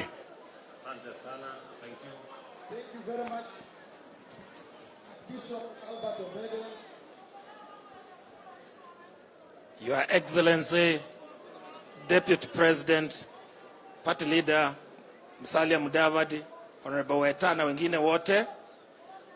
Jina langu ni Albert Obede, Archbishop of the Holy Spirit Church of East Africa. Pia ni chairman wa Vihiga County Peace Caucus. Nitakuwa mfupi sana, Your Excellencies. Kwanza, Vihiga County ina headquarters nyingi sana za makanisa. Na tulichukua jukumu la kukuja pamoja ili tuombee amani katika Vihiga yetu. Haswa tulianza kuzungumzia kuhusu watoto wetu walipoanza kuchoma shule. Tukataka kujua ni nini inaendelea. Kwa nini wanatumia madawa za kulevya? Tukakuta ya kwamba wengi wao ni wanakosa ajira, na wale wenye wako shuleni wengine wako frustrated, hawana chakula nyumbani. Pengine walimu hawasikizani shuleni. So tukaona ya kwamba lazima tujitahidi tulete amani shuleni, tulete amani kanisani, amani iwe mpaka nyumbani, mpaka kwa serikali yetu. Wakati tunafanya elections ziwe za amani. Tulijaribu sana kufikiria ni kwa nini wamama wanawachwa nyuma sana. Ni kwamba they are not empowered. Katika Vihiga wamama wengi, hakuna hata mmoja mwenye amesimama kuwa MP, hakuna mwenye amesimama kuwa governor, hata upresident hakuna. Ni kwa nini wawe wanaume peke yao? Wamama wanataka wawe empowered. Tuko na madhehebu mengine ambayo hawajajulikana, lakini wako Vihiga hii. Hawa wanaitwa African Instituted Churches. Your Excellency unawajua. Hawa they've been neglected. Baha'i faith na pia Waislam. They have been neglected. We need to work in partnership with the government. Kwa hivyo tunaomba hivi, wakati serikali itaundwa kuanzia chini mpaka kule juu, tuwe na ofisi ya chaplaincy, ambapo tukikosa kupata kama ni governor, tuwe na chaplain ambaye tunaweza kumpata. Kwa hivyo hiyo ofisi tunaiomba sana. Pia kwa budget ambayo inakuja kwa county ya Vihiga, tuwe na percentage ambayo itaelekea upande wa makanisa. Itakuwa ni vizuri sana. Tusiwe watu wa kuomba kila mara. Tatu, tungeomba ya kwamba rehabilitation centers tuwe nazo, hao vijana wetu ambao wako na shida wasaidike. Tuwe na home for the elderly na destitute. Tuwe na libraries. And in order for us to traverse Vihiga, tunaomba ya kwamba you stand with us. Utusaidie kupata loan ambayo iko nafuu, kwa sababu hata hawa priests ni watu kama wengine, wana mahitaji. One scholar said, religion is the opium of the people. And our own son of the soil, Professor Mbiti, said, the Africans are religiously notorious. Kwa hivyo hata tukiwa nyumbani, tukikula ni religion. Tukitembea ni religion. Hata kukutana na wewe, it is a religion. Mheshimiwa, utukumbuke wakati ukifika pale. Ninamaliza kwa kusema hivi. Seek ye first the kingdom of God and his righteousness, and these things shall be added unto you. Asante. Asante. Thank you very much. Bishop Patrick Lihanda anamalizia, halafu ile nafasi ya mzee John Bor itachukuliwa na mzee John Chepseba. Naomba mzee John Chepseba akaribie hapa, ndio sasa tafunga hiyo chapter. Deputy President Daktari William Ruto, ndugu yangu Musalia Mudavadi, Weta na waheshimiwa wengine wote na wenyeji wa Vihiga County, Bwana Yesu asifiwe. Kama wasikia sauti yangu inua yako Yesu mkono kidogo. Bwana Yesu asifiwe. Amen. Nashukuru Mungu kwa sababu ni yeye amefanya tuwe hapa siku ya leo. Nashukuru Mungu kwa sababu yeye ndiye ameleta wageni wetu wakafika mahali hapa. Na nataka nishukuru Mungu kwa sababu ya forum hii ya kipekee. Kwa sababu mara kwa mara imekuwa ni wanasiasa ndio wanatuzungumzia, lakini leo tumepata nafasi ya kipekee ya kuwazungumzia. Nianzie tu mahali Bishop Obeda amesema, kwa sababu ni huwa tuko pamoja katika ushirika wa wachungaji Vihiga County. Ombi letu kama kanisa ni kwamba, tunamshukuru Deputy President, wewe ni Mkristo. Wakati wa corona, kanisa lilionekana kana kwamba sisi ndio tulileta corona Kenya hii. Na tulipitia kwa mateso makubwa, polisi walitukimbiza, nini na nini kwa sababu tu ya kuomba kanisani. But mahali ambapo Mungu haheshimiwi, shida huwa mahali pale. Sisi tunaomba kama kanisa, vile Bishop mwenzangu amesema, kuanzia kwa county mpaka kwa serikali yako national government, tuwe na chaplains ambao watakuwa naomba pamoja na serikali yako, na tutasonga hatua nyingine mbele kabisa katika jina la Kristo Yesu. Sisi kama kanisa tunashughulika na hawa wananchi mnaowaona hapa, na nataka niseme hivi Deputy President, mahali tupo saa hizi ni pagumu sana. Na tunaomba ya kwamba unapoenda kuchukua ushukani na hii timu yako, maisha ya mwananchi yako hatarini. Hali ya uchumi ni mbaya. Chakula mezani ni shida. Mafuta ndio hiyo hakuna. Tunaomba ya kwamba serikali yako inapochukua, mnapoingia kwenye uongozi, mshughulikie jambo hilo ili wananchi wetu waweze kujimudu.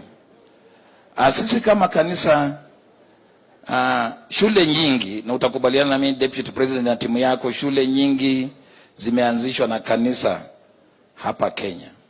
We are the sponsors. Na kando na kuwa sponsors, tunasonga tu hata ya kutuma chaplains kwa shule hizi. But hawa watu kulipwa inakuwa tena shida. We are praying ya kwamba serikali yako ishughulikie chaplains wale ambao tumetuma kwa shule zetu, kwa sababu wanashughulikia maisha ya kiroho ya watoto wetu, na nchi yetu itasonga mbele vizuri kabisa. Tunaomba tena kwa sababu tunajua wewe ni Mkristo na unatii Mungu kabisa.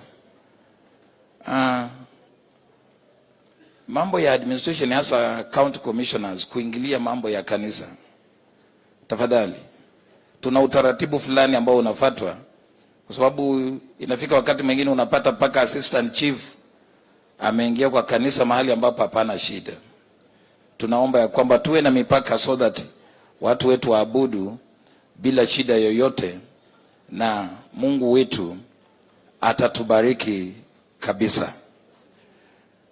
We are also praying kama kanisa, Deputy President, kwa sababu kwa imani, and you know that very well, na ukikumbuka yale mwalimu wako wa Sunday School alikwambia ni kwamba we don't live by sight, we live by faith. Tuna imani ya kwamba mahali pale unafika. Kwa serikali yako hii, kanisa lipate sehemu, kwa sababu we are not well represented kwa serikali.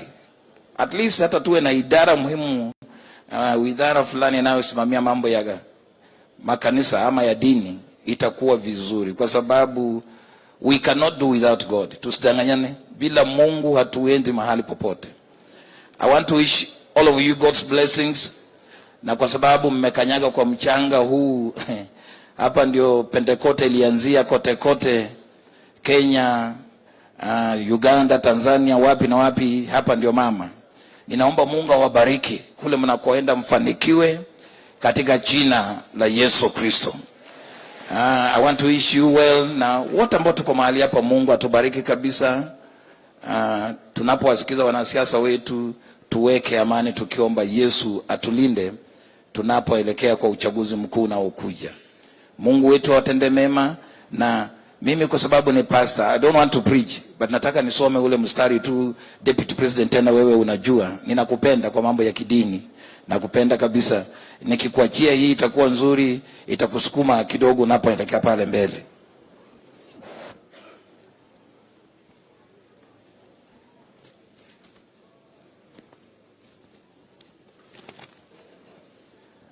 Second Chronicles chapter 20 verse 12, the Bible records, "O our God, will you not judge them? For we have no power against this great multitude that is coming against us. Nor do we know what to do, but our eyes are upon you." Mungu awabariki. Macho yenu mkiweka kwa Yesu, mbali munaenda. Msisahau kanisa, tunawapenda wote katika jina la Kristo Yesu. Asante sana.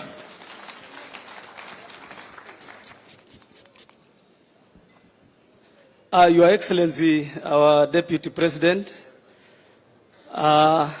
Party Leader NC, Party Leader Fort Kenya, and all protocols observed.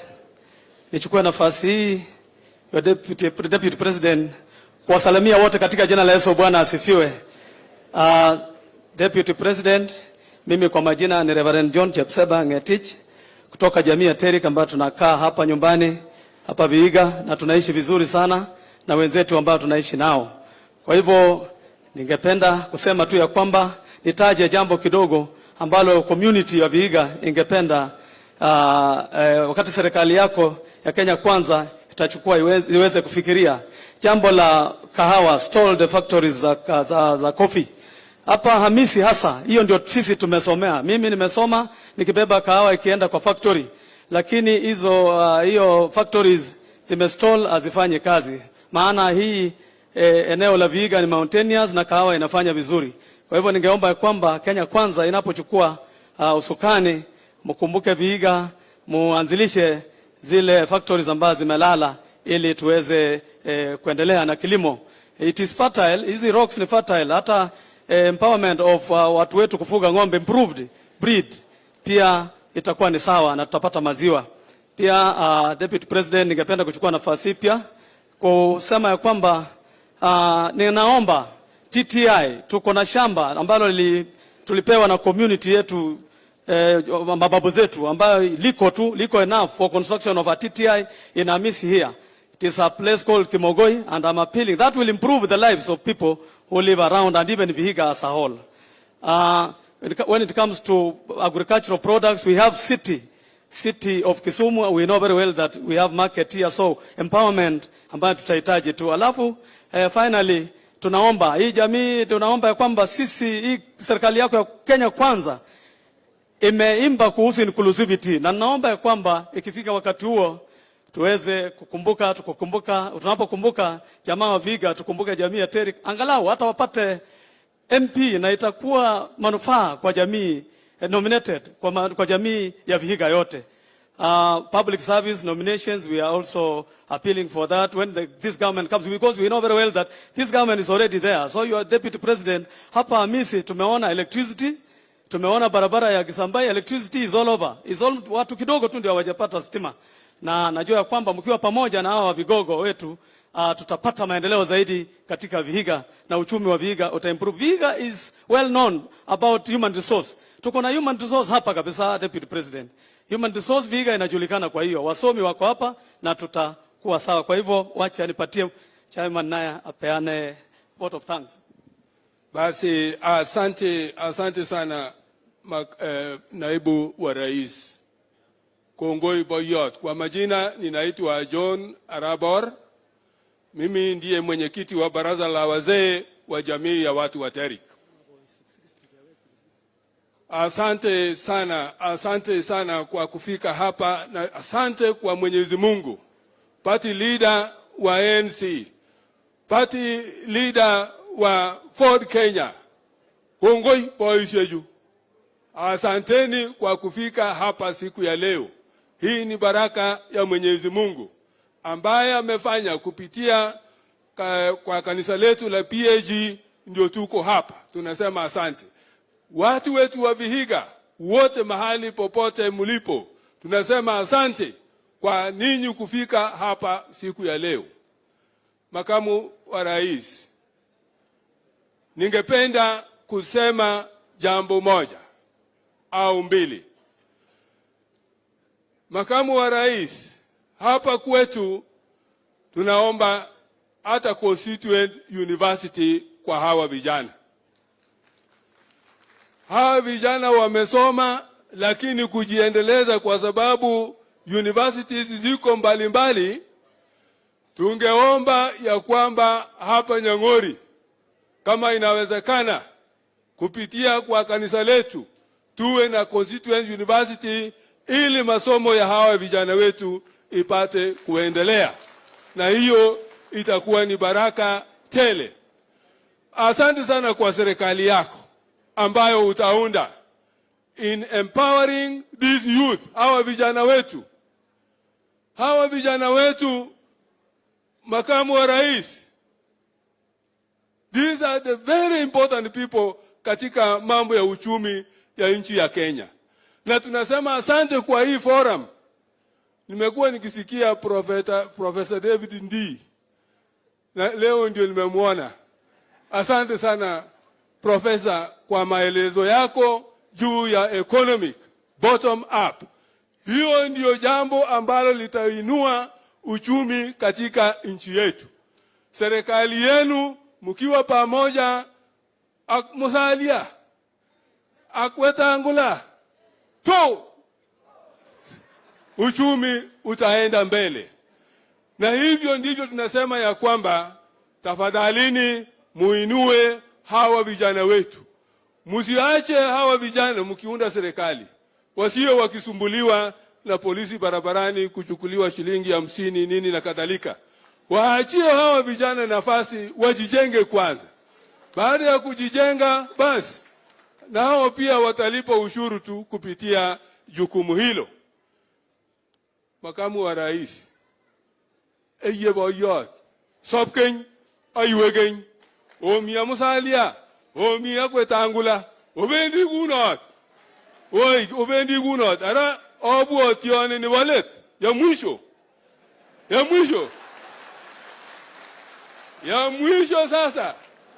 mwisho sasa, makamu wa rais, ni amani. Amani iwepo mahali popote mnapotembea. Tunaomba ninyi vijana muwaruhusu hawa watu wetu wanapotembea, mpeni hao tu makofi wanapozungumza. Hapana mpa mawe, hapana, mpeni hao makofi. Na tunajua ya kwamba serikali ndio hii. Ay ribwe kimose Boyot, mi kimose yurib kumye. Kongoi, asanteni sana, wacha Mungu awabarikie. Thank you. Asanteni sana. Sasa kwa vile wananchi wametoa maoni yao, huwa ni nia ya viongozi wao hawa kurespond at least briefly. A comprehensive response itatoka kwa njia ya charter, lakini at least hapa briefly kuna vile walio wamejipanga the principle ya respond. Tunaeleza sio siku ya your political leaders kuhutubia, ilikuwa siku yenu kuzungumza, alafu your leaders hawa wa respond. Kwa hivyo nitaomba kuita Mheshimiwa Alfred Agoi ili awakaribishe ili wa respond kwa mambo hayo ambayo tumepeana. Asante ndugu Shimeka. The fifth president of the Republic of Kenya, Dr. William Samoei Ruto, the principal for Kenya Kwanza, who is my party leader, Honorable Musalia Mudavadi, principal Kenya Kwanza, Honorable Moses Wetangula, other leaders present, opinion leaders kutoka Vihiga County. Hamjambo? Murembe? Murembe muno? Mbabaramu? Mbeninzara? Bazi. Omwami abe hano, omwami president yakoza hano, dakonde kile kindu chenyu no.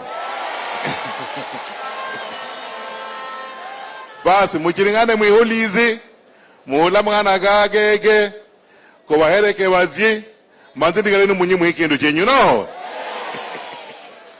Kwa ufupi, Your Excellency, Vihiga County is one of the most densely populated county after Nairobi.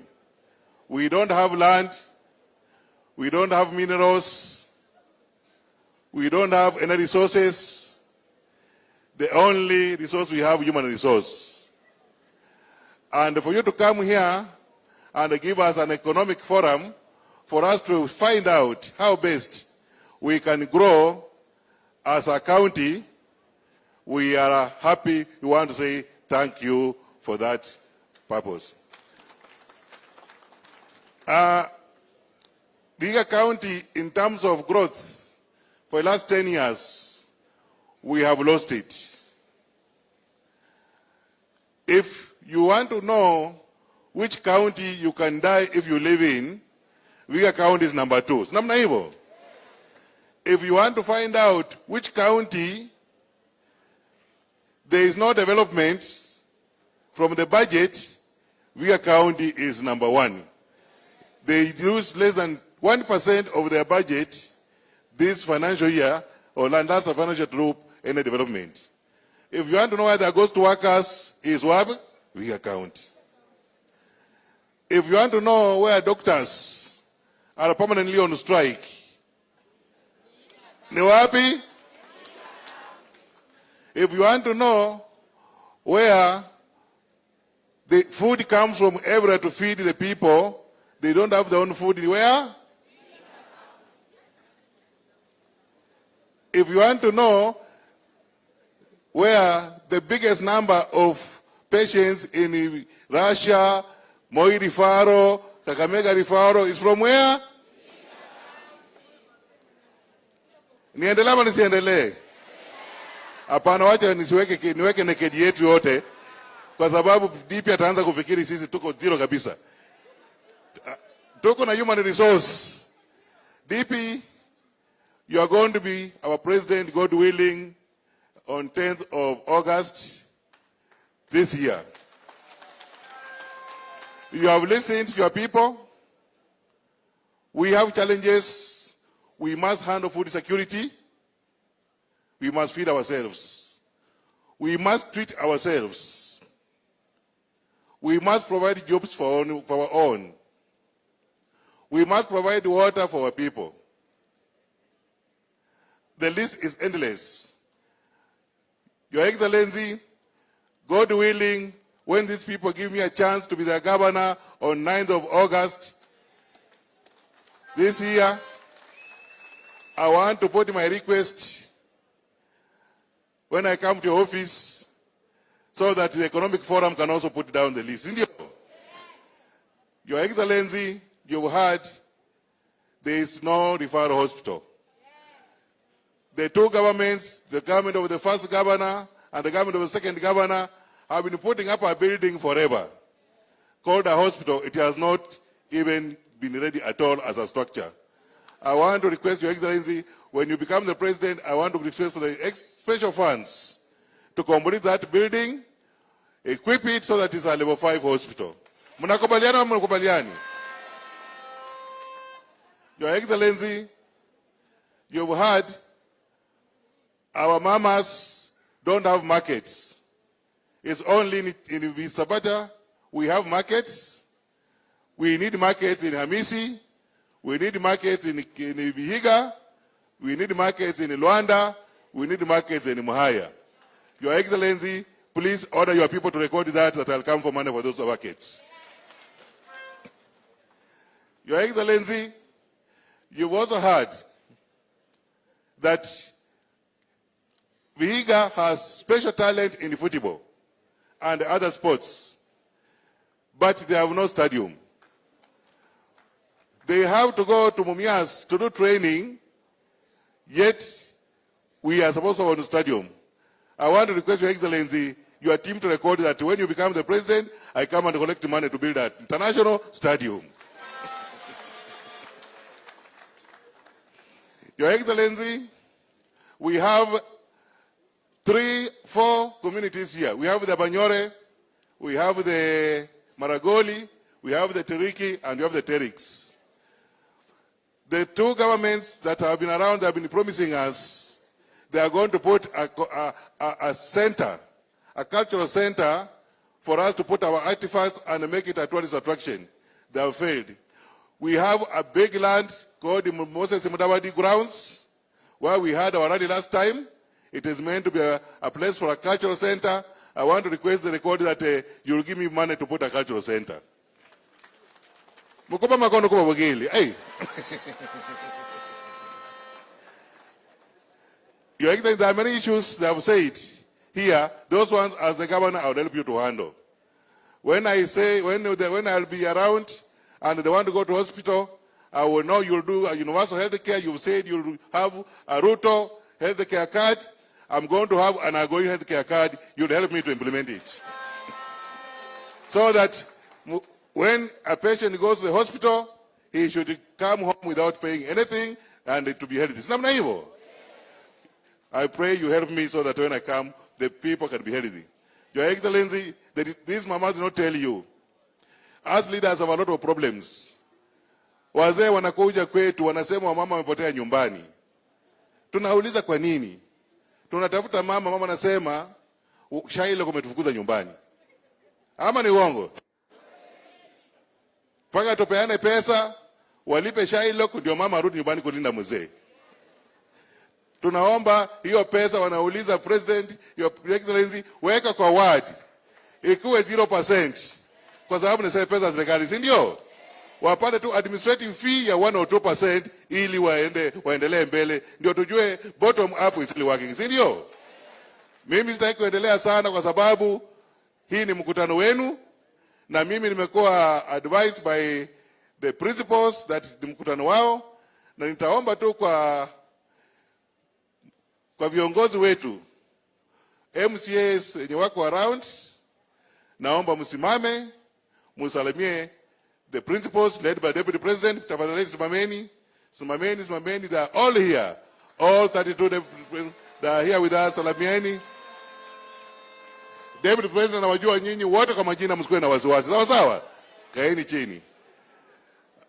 Tuko na senators, aspirant senators na MPs, hebu simameni. Haya, hapo tuko na senator aspirant, tuko na Swadi anataka kuwa senator. Tuko na mama mweneza anataka kuwa mama county. Tuko na Butiko anakuwa senator kwa chama cha ANC. Jimose mkai mtapenda kama MPs tutapenda kama moja. Tuko na Ayodi, kijana Ayodi anataka kuwa mbunge wa Sabatia. Tuko na Lulu anataka kuwa mbunge wa Hamisi kwa chama cha UDA kung'ang'ana na Mheshimiwa Jimose. Nani huyo? Haya ndio huyo.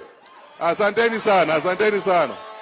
Na tuko na Noah mbunge wetu wa Luanda kwa chama cha ANC. Kwa wakati huu naomba nani huyo? Ni nani? Kuna Clement Lawyer anataka kuwa mbunge wa Sabatia pia. Na tuko na Mheshimiwa Atingo pia anataka kuwa mbunge wa Luanda kwa chama cha UDA. And the DP would want also to see you, atawaita mbebe mkono baadaye, si ndio? Ndio waone labda naweza kuwapatia salamu nyingine special. Sawa sawa? Na kwa wakati huu naomba nipatie wabunge wenye wako sahihi nafasi ya kusema dakika moja.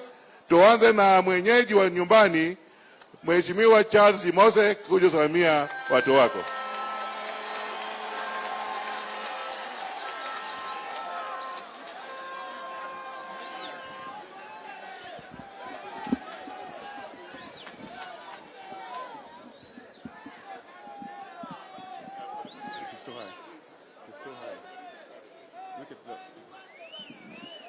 Your Excellency, the Deputy President of the Republic of Kenya, Your Excellency, Party Leader Mudavadi, Your Excellency, Party Leader Moses Wetangula, members of Parliament who are here, women reps who are aspiring who are here, Mheshimiwa Dagala na waheshimiwa wengine ambao wako hapa wote, hamjambo na Bwana asifiwe.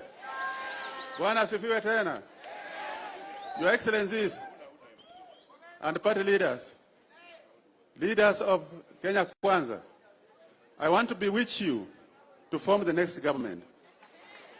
I want to bewitch you to form a government that is all-inclusive, a government that will include every Kenyan so that Kenyans can be happy. I want to welcome everybody who is here today in this constituency, from all the way from Luanda, Mhaya, Vihiga, and Sabatia, to join us in this prayer in our quest to form a government of national unity, a government that everybody will admire. Kindly, leaders, make Kenya a welfare state. Make Kenya an inclusive welfare state so that people can benefit from your wisdom and everything. Kwa hiyo machache, karibu Hamisi, karibu Kenya, karibu kwa Kenya Kwanza, karibu kwa serikali ya Mudavadi, serikali ya Ruto na serikali ya Wetangula. Mungu ambariki na muongeze watoto. Asante. Naomba Mheshimiwa Kivai kuja salamia mbunge wa Vihiga kuja salamia mkutano wa Economic Forum.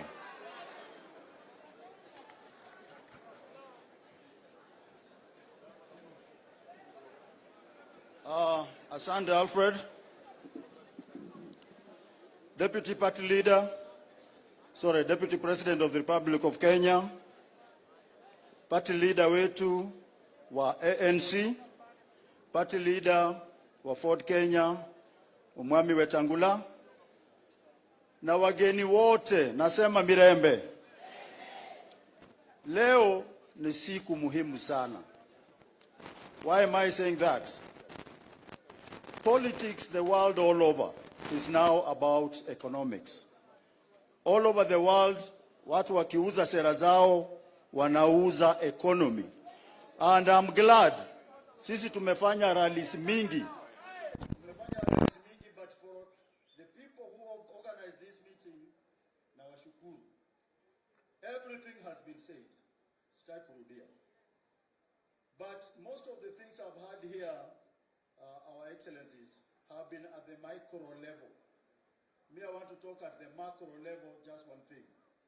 Vihiga County, thank God, there has never been an earthquake in Chepsonoi. There has never been an earthquake in Serem. there has never been an earthquake in Yala. If that ever happens, kutakuwa na shida. What am I talking about is food security of our county.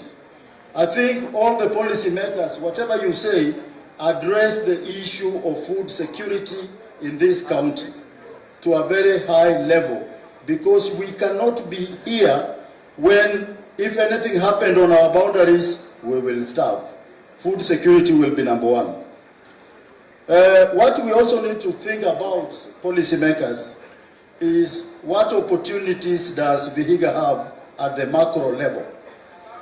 We have opportunities in tourism, we have opportunities in cottage industries, we have opportunities in human resource. Please, let's zero in on that, because that forms our opportunities and strength. Nawashukuru, asanteni sana. Asante Mheshimiwa Kiwai. Nachukua nafasi kualika spika wetu wa Vihiga County akuje kupeana salamu zake. Spika Hazna Mreizi.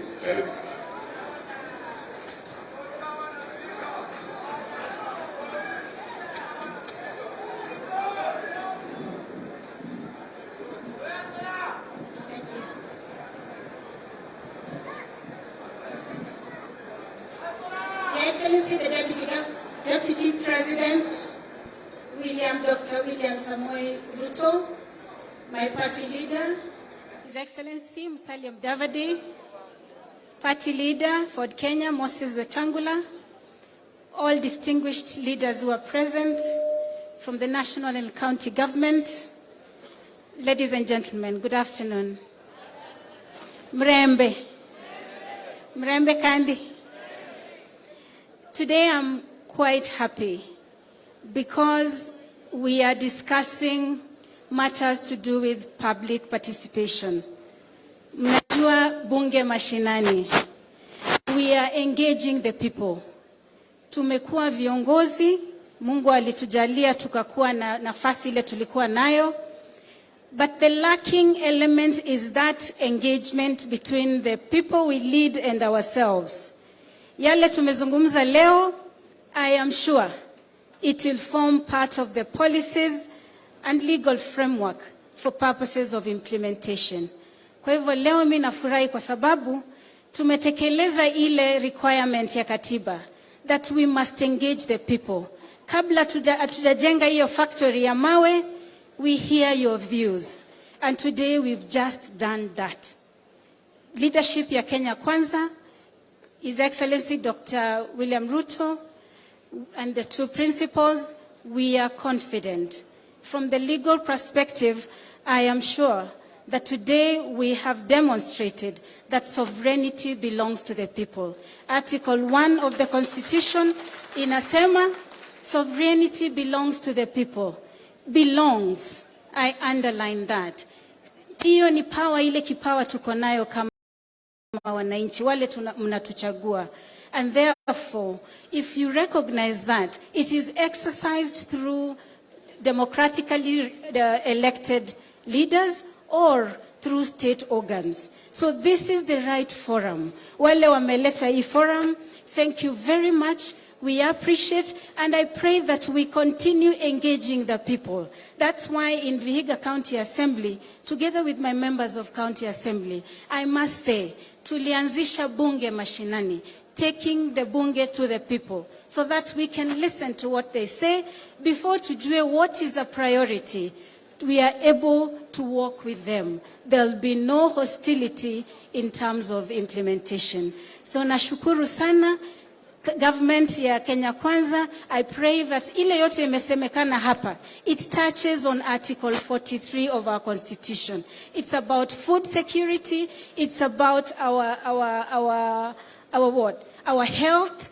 Yote ni shida ile tumesema hapa. Haitawezekana unless the government implements Article 43 of our Constitution. It is the right and an obligation of the government to implement Article 43 of our Constitution. Asanteni na Mungu awabariki. Asante. Makofi kwa Spika. Anachukua nafasi hii kualika Mama County, Mama Beatrice Adagara kupeana salamu zake.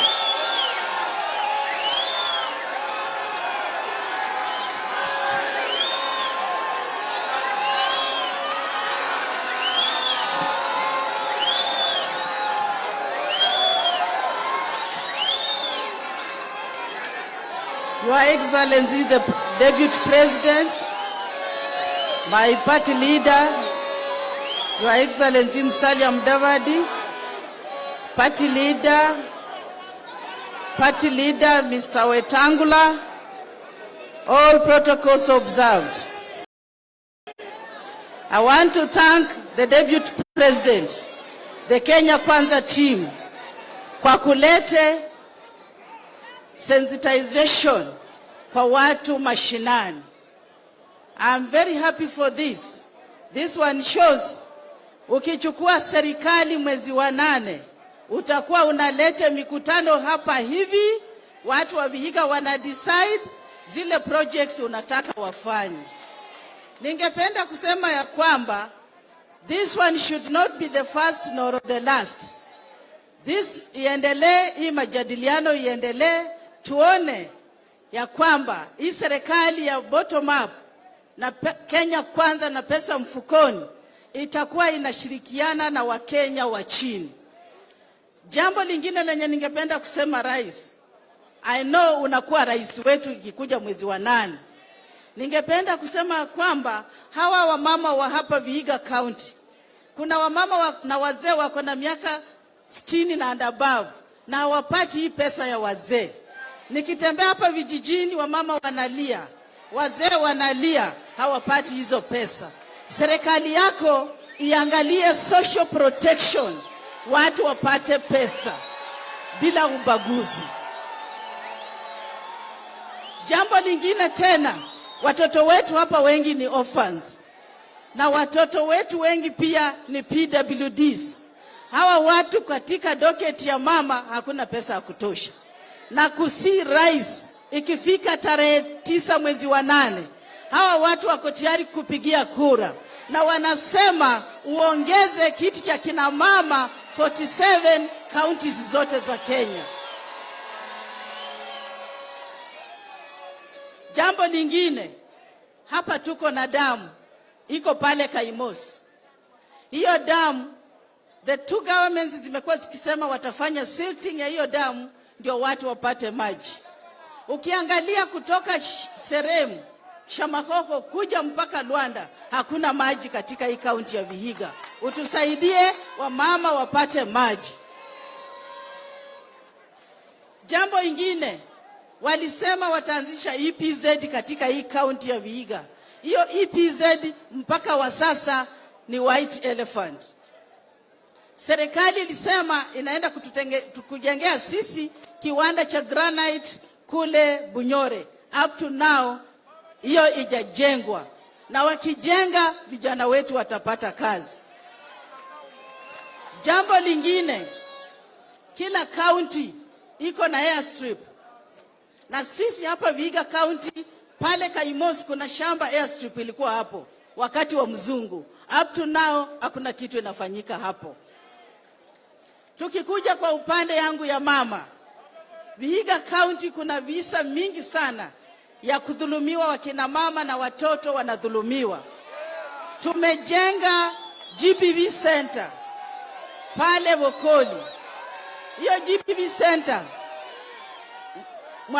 Bwana Deputy President, hiyo GBV Center nimejaribu kuongea na county government watengeneze tu barabara ifike hapo. Mpaka wa sasa hiyo barabara hata sio kilomita 5, ni kilomita 3. Wamekataa kunisaidia. Jambo la pili, nataka unisaidie hiyo GBV Center. Wakati utakuja hapa Vihiga next time, twende na wewe pale unisaidie kuequip it so that, ulisikia Bora akisema hapa watu wanadhulumiwa, hakuna hata rescue center, hakuna nini. Unisaidie kuequip ianze kazi hivi karibuni.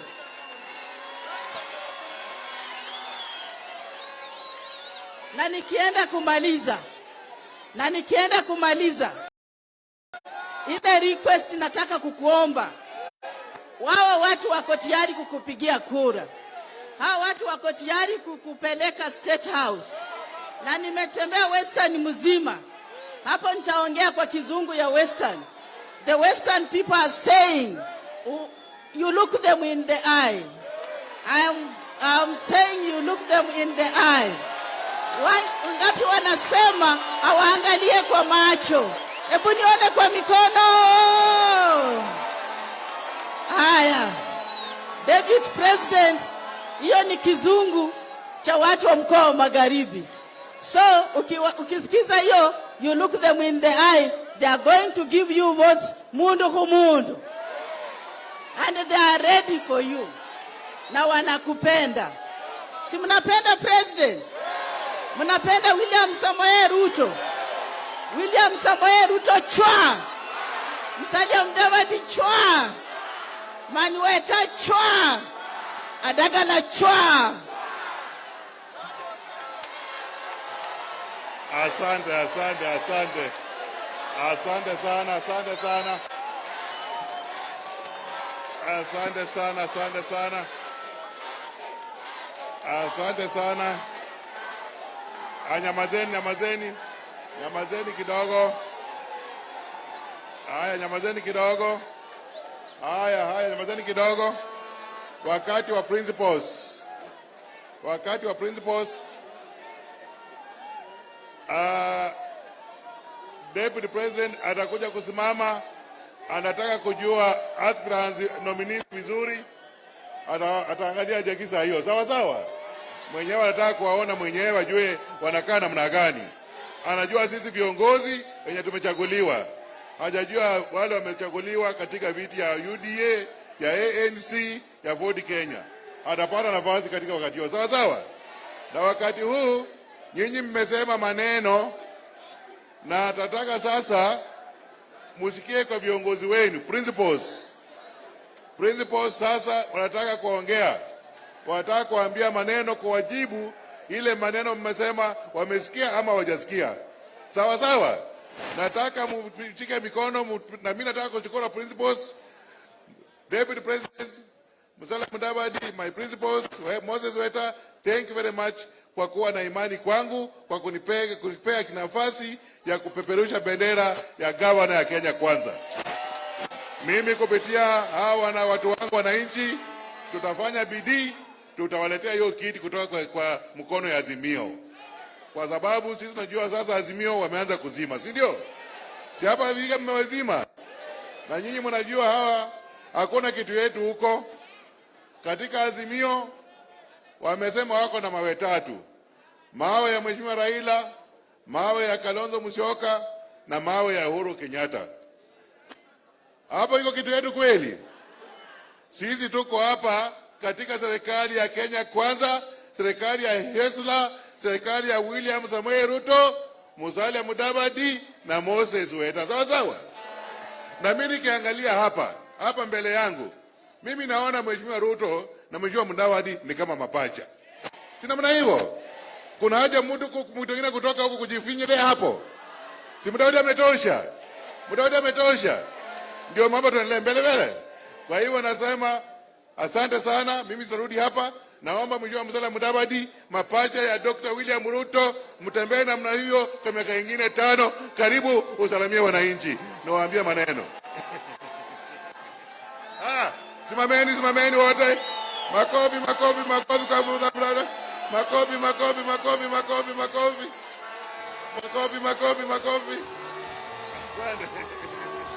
Asante.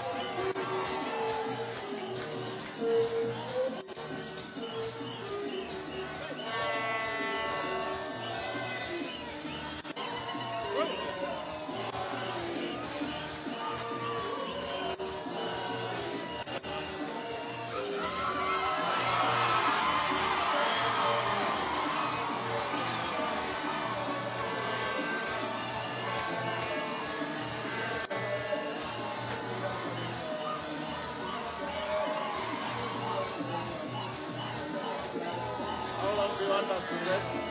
we were targeting to reach now part 2.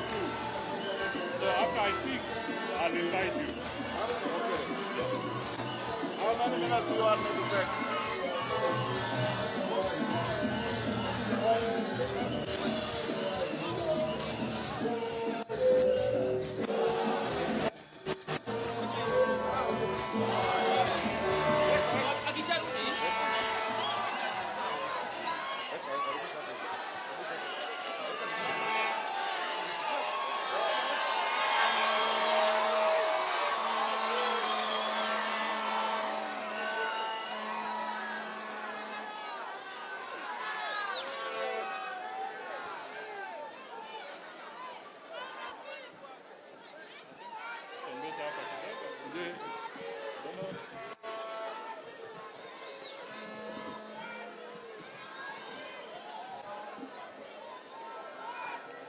Haya.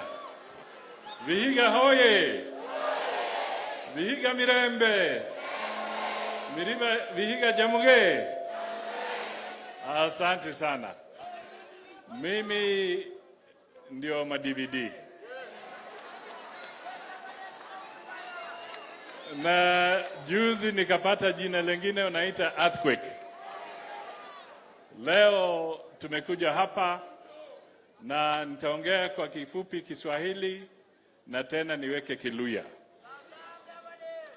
Ndugu na dada, najua kuna viongozi wengi sana leo, lakini kwa sababu tukitoka hapa sisi na Mheshimiwa Deputy President na Mheshimiwa Weta tunaelekea paka Funyula kule Busia.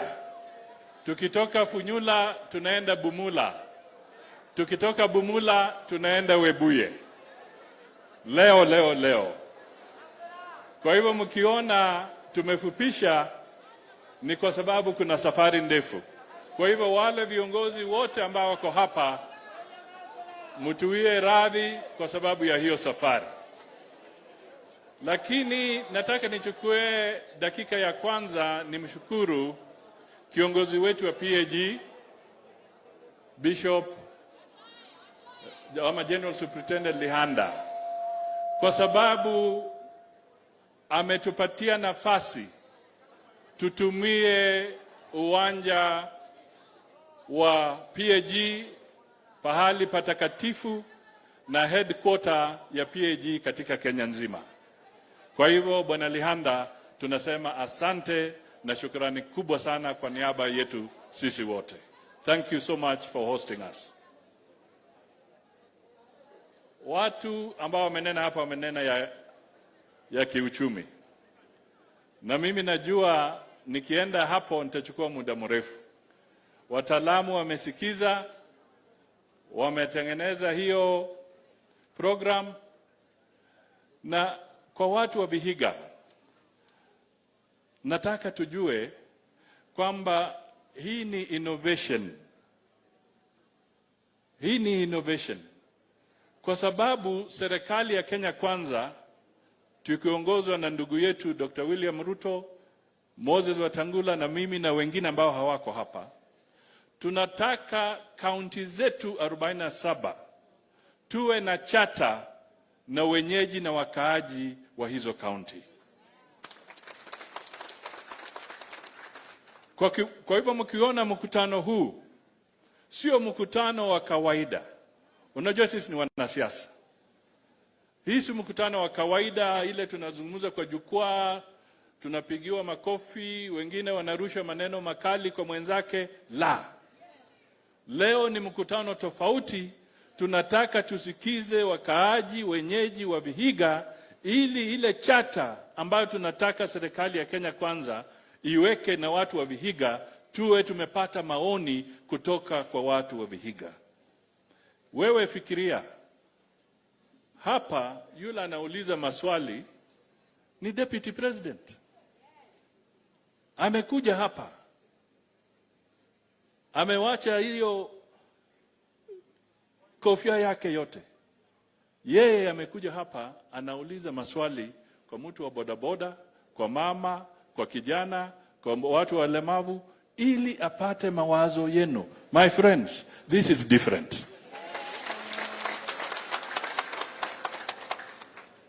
Na huu ndio mtindo wa Kenya Kwanza. Na tutafanya misururu kama hii, Mungu akitujalia. Wameanza katika sehemu zingine, tumekuwa Meru, tumekuwa wapi, na tunaendelea. Wiki hii tutakuwa hapa tufanye economic forum. Kesho tuko Kakamega economic forum. Kesho kutwa Jumamosi tuko Bungoma economic forum. Jumapili tuko Busia economic forum. Tunaelewana? Kwa hivyo ni agenda tofauti. Ni agenda tofauti. Wale wakipiga mambo yao, wakilala kwa mikutano, wakifinywa remote control wanalala, hiyo ni yao. Sisi tunataka tuwe na agenda na Wakenya. Si namna hiyo? Naomba ravi. Nohonda kuraruka. Mbeza brai. Mbebrai. Ndeba he. Kwa gosa kuhamba na nende William Samoei Ruto na Weta. Kwe kira yari indehi. Yari ikibune. Kuragenda hala. Bas. Ningire kumara manyangore ku kwe kieneo. Karonu ndange kumoroma. Na rero nyamorome ndange kutua mangana Bwana President, Deputy. I want to speak kindani kidogo. Agoi na Weta watakusaidia pahali na hiyo French na kwa ngumu. Ndeba he. Ndawita hachaba karihara ningire mjumbe w'isabatia. Na bakaye bare ho baguriza maka. Opposite hoteli ya Ambwere. Dikuri ndindazi ya ho nimba bolla ndi bakere bange ya babama mabange. Nyenya ndora budama nurandorandi numukora biashara hasi hamwami imbura ne kubamazi gazi ho nyenya nombi simidi habunda hosi habazi simidi mugudizri ho maka omanycha bakere barabambolla bamanya basura nimba teba mwenye nombe hamukolla biashara dawe nibo borandi mwana hana omanye kutura hano kuzia Nairobi no kuoda maka kutura inandi no hai maka genegera Gaza na maka ya gakorori ni sendi fulani mwiga gwenegura kuibi nobe ni sendi ze wanyakoha kuria isimidi dawe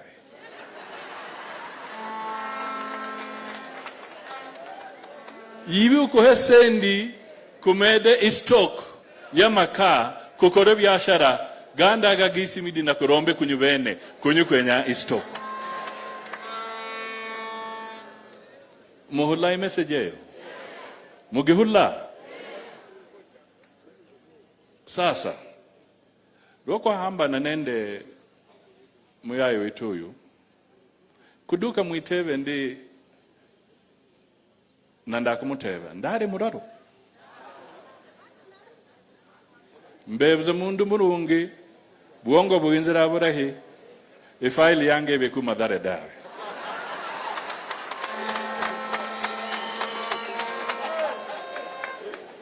kuhuliza omanye wakuziza hii kwa kabanende ziserekari kwa kabanende kindiki nabuza ngire kolla kubudinyu bumurusha abitimu kubita wimili wumuyai aziza kusosa mweri wa 8 serikali ya Uhuru ida inzi nyambole na nyamwibiri siri kunye kuhandikizani nende muyai uyu nende Weta na Weta numundu wisheria na inzi numundu wisabu kuhandikizani kwanza kunyine founding parties va Kenya Kwanza coalition. Muhula. ANC, UDA na Ford Kenya. Na kwa kuhandikizana ndi serikali iza kubaho ya Kenya Kwanza kutura mweri 9 mweri wa 8 muhiga guno kunyukube nende 30%.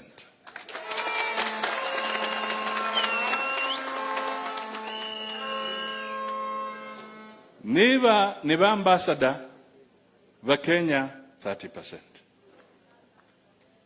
Niba na va PS va Kenya 30%. Niba ni parastatal za Kenya 30%. Niba ni mawaziri ga Kenya 30%. Na bandu bandi baza baritayange kuri majaji na bandi kuduka na kuhenzange ndi na percentage yetu ibe mundi chigira zindara ni constitutional offices. Ibe bariza na karunu kuteba ndi niba masahe gogo kwa kirimu azimio mutebe azimio iheye bandu binu kindiki inzi na weta kugumiye 30% kube nayo mmukono.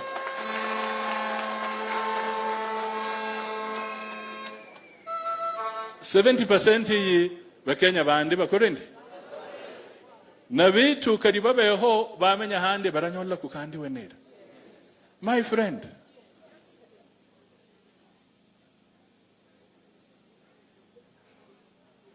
mwenya kukorendi kummanye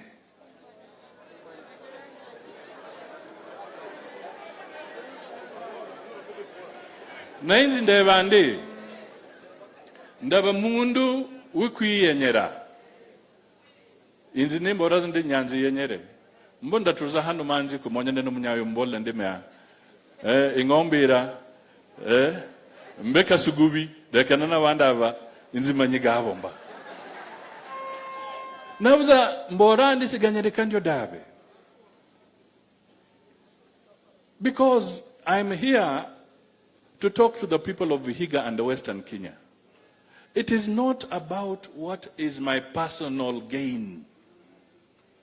It is about what will the people of this area get.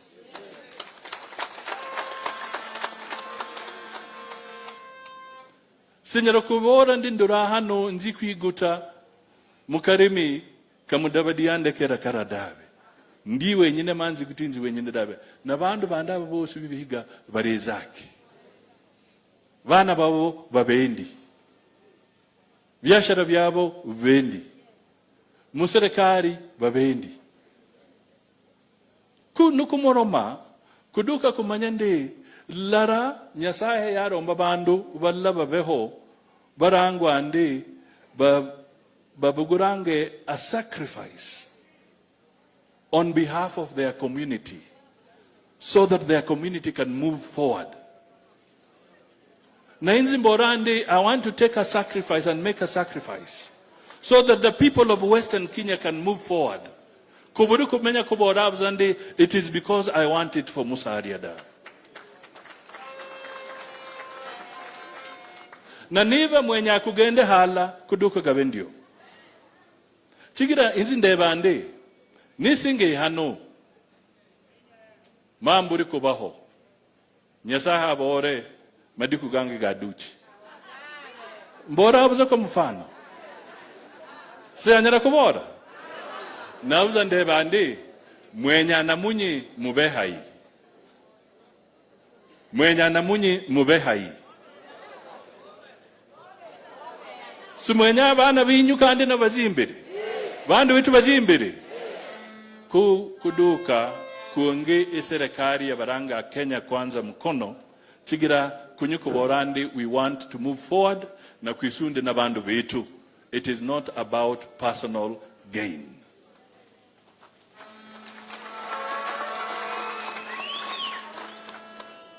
Mwazimio bamuhezaki.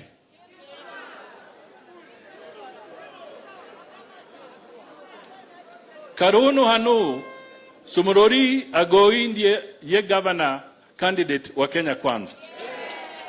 Yani UDA bahenzi hena mo county ya Kubemwino. Ford Kenya bahenzi henhara mo county ya Kubemwi. ANC bahenzi hena mo county ya Kubemwi. Ndewa he. Na Nairobi.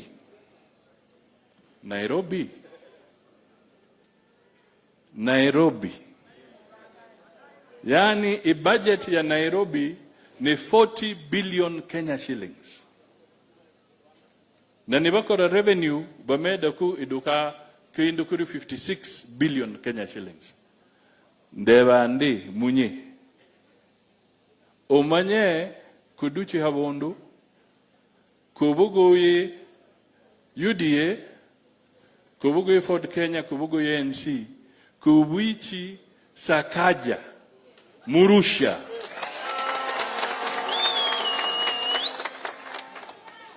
awe candidate wa Kenya Kwanza mu county ya Nairobi.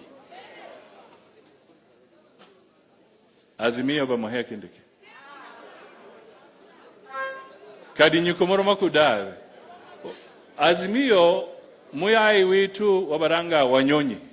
Wanyonyi is the younger brother wa Moses Wetangula. Wanyonyi yaka kola banda be gas baduchi habundu baborande sadokira kuba governor dawe bahenze undi mundu. My friend mabaza kumutabe kura muno sumurora kumangana gadawe murora no simurora murora no simurora kuinzi singe hano kumbolande kuturi mukisundi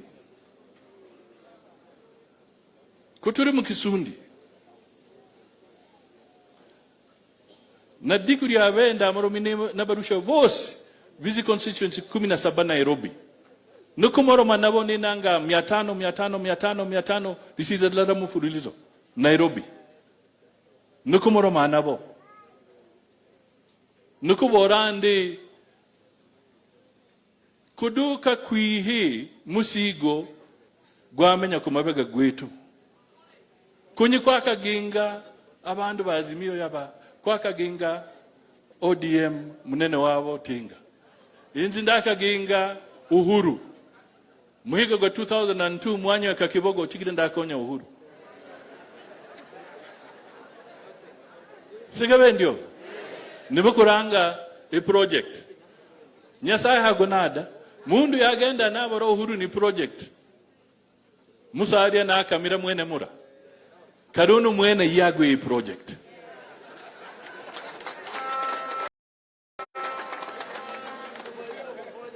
Raila ni project agui project ya Uhuru agumiri mukono Amina forward rewind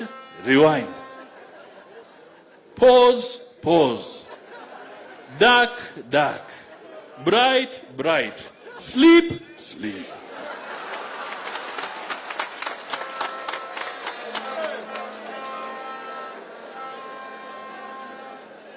Musazu yenye kuzia yengo dabe yenye kuzia yengo dabe yenye hande kundabira Mamina sleep makora gaya nyako kora na kunyi kuminika maguta gazi iguru bikudio byazi iguru CBC yoneka bandu bakuba kibinu busutu bandu bakubwa bandu ba boda bakubizo kibi my friend Musazu yazi yengo nende project yeye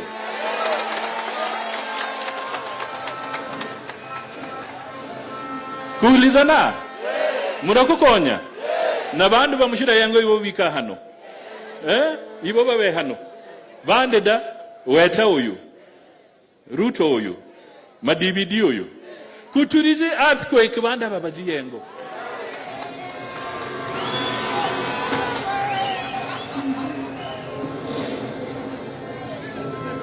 banda babazi yengo kunyuko inzinda bora na mbora kwenya kube muserikali nazo sikwenya kuingira muserikali na masigo moda My friend, kubeni biritu.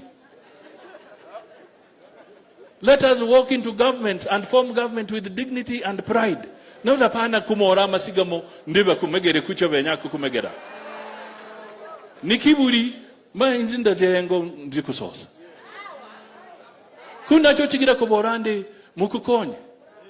Abando bahanda kiritu chitu kuri bandu bimesera baba munyabobora. Iya.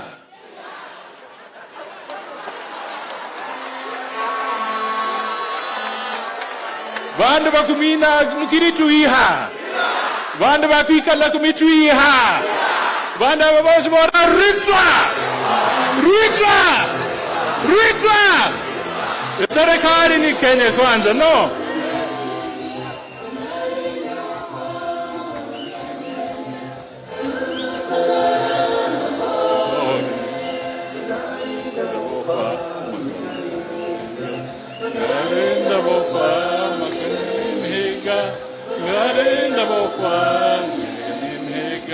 Karono sangara mbohori yibi mundu wibihiga wembohole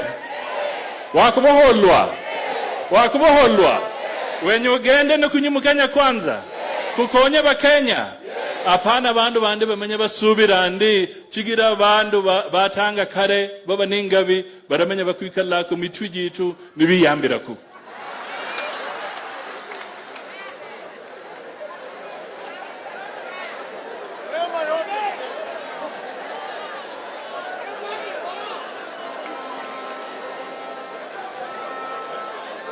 Yibi ninya chigira nyanange muyayi witu Moses wetangula yaze no ditebo lyange likumalika yibi witeba kundi niba uhuru ya meha kibara kino na ya meha madiku gega feza ye munene wa majeshi gosi mukenya ino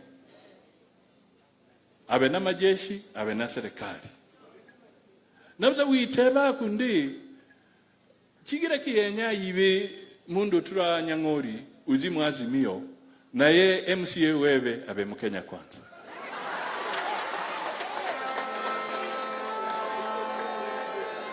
Chigira kiyibe utura nyangori hano hakobe hano yenya obe mwazimio na mjumbe webe Moses Kuria abe mukenya Kwanza.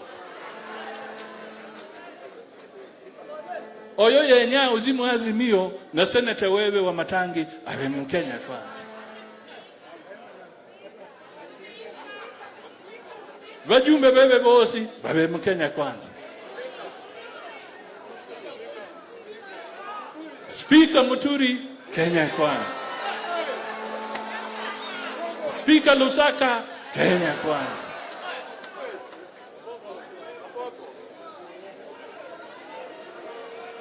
Kariswadi Kenya Kwanza.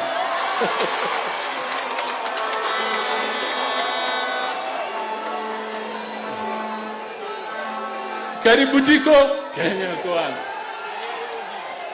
Kunde bahe urugano rware rwi nabugoyi nabugobiya no mware manyeri nyonyo dienella baborandi no wateba inabugobiya bayenji hai sigabendio Maesonya kanwaiye na kindiki chachigira hamutu higi nabugobi kisuri no Ruina ugobe ya borande bayenji hai maehenza yibusubira wabayenji niweneyo ngani kisuru icho kikumanya wabayenji karunu bakenya bateba ande uhuru Kenya ziza hai uhuru aborande iziza azimio masa na wene nauza henza iyindi bandu bebe bosi biruchi baze Mkenya Kwanza muhularo ganu rwendala muruhuriye kundu muhenza nji mundu yukweli abene munyiburahi bwana mumbole ndi tumechanuka sinamna hiyo mbe tayari sasa muhulizi ku Manueta Baba wa Roma earthquake yingiri nende earthquake kora mukono iguru degeriza kora earthquake Earthquake. Earthquake. Asante.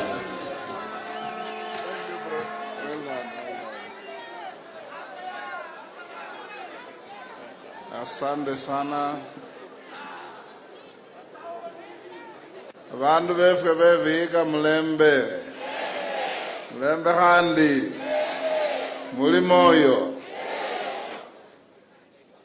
Tumekuwa hapa leo asubuhi mpaka saa hizi kuongea mambo tofauti. Mambo yanayotuhusu hapa mashinani.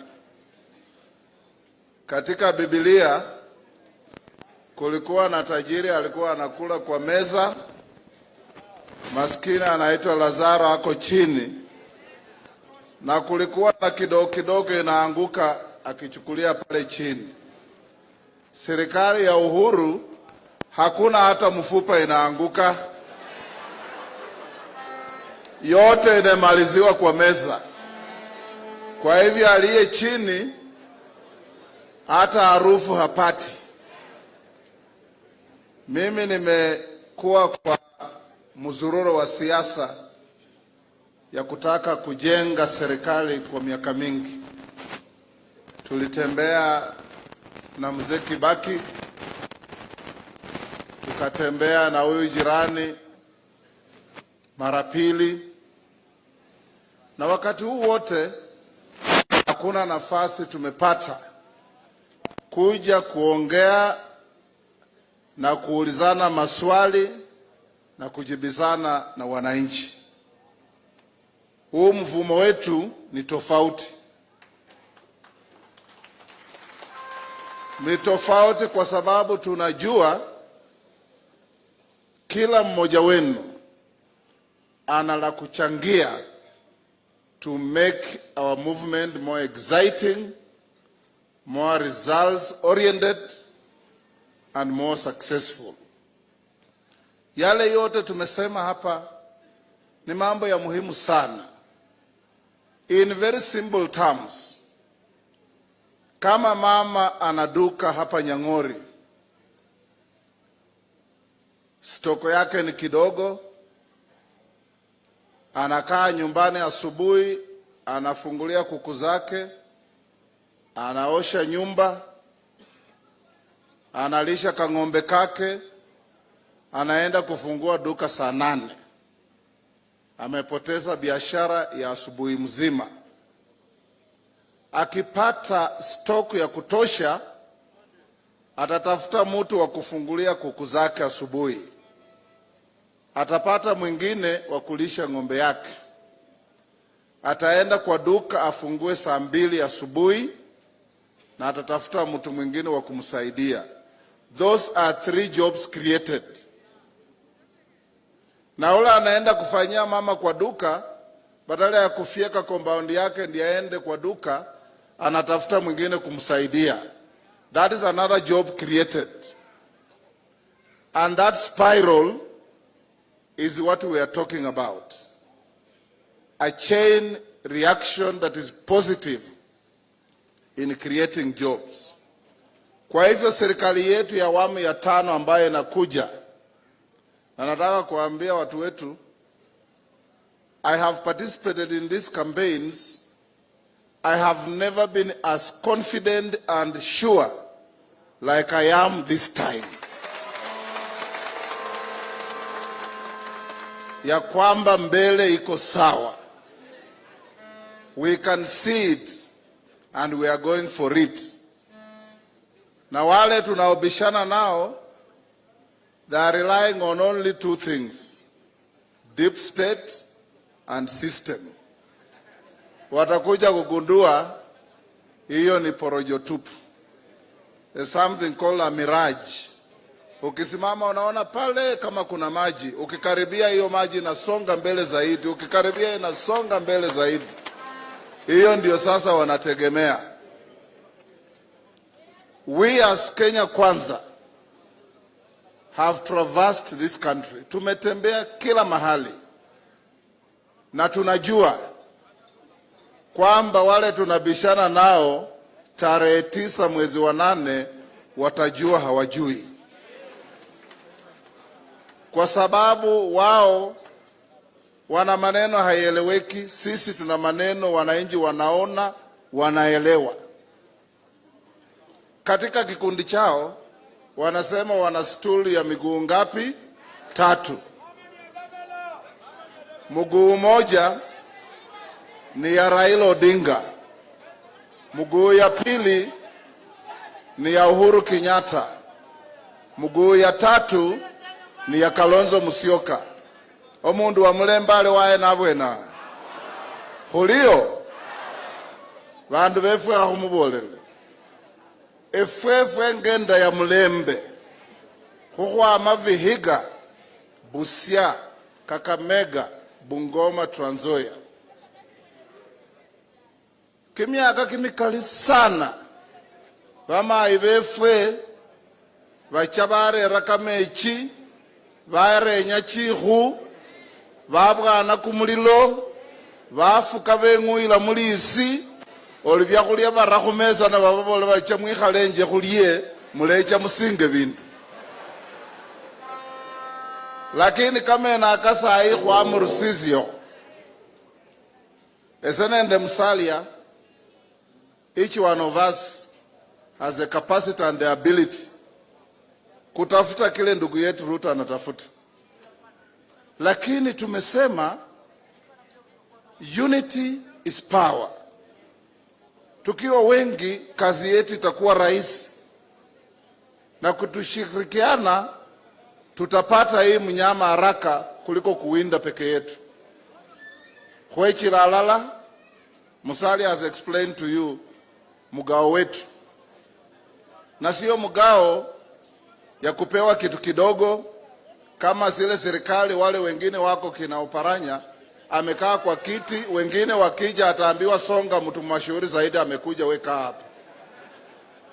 Lakini sisi ni nyumba tumejenga. Mmoja ameleta muti, mwingine ameleta mabati, mwingine ameleta simiti. Nyumba ni yetu na ndugu zetu wengine kutoka Mlima Kenya, kutoka kila mahali. Khwenya khumusaye bandu befwe, enywe bandu befwe ba Vihiga, mube nga bandu ba Bungoma. Bungoma saizi ukiingia huko watu wetu hakuna kitu inaitwa ODM huko. Tumesweep yote imeenda. Hakuna kitu ODM hata haina candidates Bungoma. Tumesweep wote, na wale wachache wanatapatapa tutawamaliza kwa kura. Khwenya ngenda ya mulembe. If we make a mistake, let's make it together. If we are right, let's be right together. And this time around we know we have never been so right. We have never been so right because we have made an informed and correct choice. A choice that is going to put a smile on your faces. A choice that is going to make you feel as part and parcel of Kenya. A choice that is going to make you feel that this country belongs to all of us. Kwa sababu kwa miaka mingi tumekuwa kwa serikali ambayo tumekuwa waalikwa. Nemunji ya bene wikhala lita holilala. Banyala khurekusi esa yosi yosi. Lakini nji yenywe wikhala kombi mbao si khutila hotawe. Eine nji efwe. Mwabone kakholekha Nairobi. Balanga mwana wefwe bambola bali wewe ojakho ba deputy yomundu khabakho hata musiasa even one day tawe. Kwa sababu nyumba ni yao. Ukona munoli busia bakubole bali nenji omwana kumwene kamile skuli uyo choko ne muje bana. That is what it is. Ne bandu befwe ile umaskini tulio nayo hapa Western is very disturbing. That's why we have come to you to tell you that we know politically we are preaching to the converted because we know you will walk with us. But we have come here to seal a covenant with you that it is not just political will, it is much more. The economic power is as important. But as Nkrumah said, first seek ye the political kingdom, the rest will follow. Let's seek this political kingdom together. Tarehe 9 mwezi wa 8 vandu befwe okhekha lengo obolo liruto kabira khale balese upekura ta. Buli mundu arure asubuhi na mapema. Tunataka kumalizana na Uhuru na Raila saa 2 asubuhi. Saa 2 asubuhi. Kwa sababu kama Raila tulikuwa na deni, tumelipa mpaka tumelipa ile interest mama moja alisema hapa ya 12% for every 10 days. Hiyo tumelipa.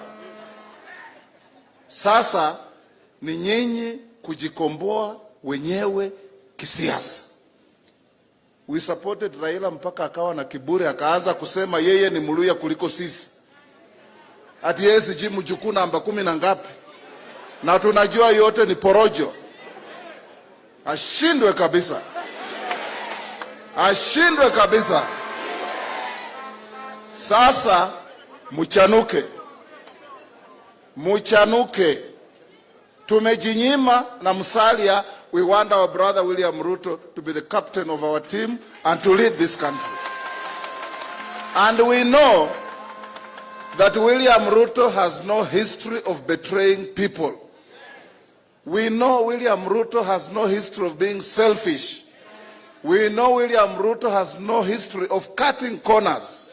And above all, we know William Ruto has no history of pushing his friends and those he works with over the cliff. We can't say the same of the others. We can't, because we know them. They have a long litany of betrayals, backstabbing, cheating, and outright lies. We know them. So we have made an informed choice. And we want to tell you, our people, that we will not lead you astray. After these elections, we are going to give this country an economic re-engineering, an economic revival, an economic renaissance that will turn Kenya into a country that ought to be, that isn't today. Mr. Deputy President, a country like Nigeria, in the last 10 years, because of devolution, Nigeria is now the largest economy on the continent of Africa. Kwa sababu ya mambo ya mashinani, kwa sababu ya mambo ya kuanzia chini, bottom up, Nigeria has overtaken South Africa with all its minerals as the largest economy on the continent of Africa. And Kenya can also be that way. Countries like Malaysia transformed because they focused on the real person at the bottom. Mtu mwenye ako na pesa, mtu mwenye ako na chakula, mtu mwenye anaweza kuwa na nyumba yake, mtu mwenye anaweza kupeleka watoto yake shule, mtu mwenye anaweza kujiweza kwenda kutafuta yala anataka bila kuomba mwingine. That is a proud person. Ukule Bungoma, kuna watu wenye wako na kiburi sana, wako very proud. Unapata mtu hajawahi kufaa viatu kwa mguu, longe yake imepiga viraka mpaka hujui ilikuwa kiraka gani, lakini ukimconfront political anakuambia we ndamba sina ese ndiye wo ese no mukasi wa senevana. Inamalizia hapo. We want you guys to be proud people of this region. Tusiwe watu wa kuyumbishwa na vitu vidogo vidogo. Na nikimalizia, I want to beg of you, my people, our people. Mambo ya huyu mzee tulimalizana. Tulimalizana, hatukumalizana. Lakini tunajua bado ana vibaraka wake hapa kati yetu huko Western. Tunataka kuambia tarehe 9 mwezi wa 8, we shall drop them like a bad habit. We shall drop them like a bad habit. Halafu tuende mbele, tujenge inji. Kuna wimbo wakati tulikuwa wadogo walikuwa wanasema kanyaga inji yako kwa nguvu na raha. Mnaijua?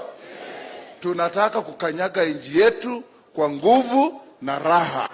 We want to transform your feelings from disgrace to amazing grace. From disgrace to amazing grace. Bana bulove khucha khuba bana bukelema. Mumanyile lubukusu. Bana bulove khucha khuba bana bukelema. Semubonanga ba polisi ne bakenda umulala ali bweni saira ila ali bweni nde Uhuru. Ruta ali nyuma wetane ne Musali. Bali tembea left right. Wakisema about turn, Ruto ndiye anakuwa number 1. Na Raila na Ruto wanabaki wapi? Nyuma. Murio muno bandu befwe kwenya kukendela alala. We must say what we mean and we must mean what we say. And we must do what we say we shall do. And what we shall do is tarehe 9 kura yenu Kenya Kwanza kwa William Samoei. Kwa William Samoei. Murio munoko. Musabe wele bakhwipakho batongo yane bakweyo nefwe khubira khucha khurera bwana.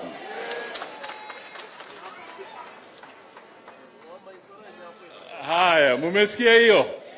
Muhuri Papa wa Roma sigawe ndio ndakwenya ningiri kuranga mwami Ruto mwibiri kuza kendo killa.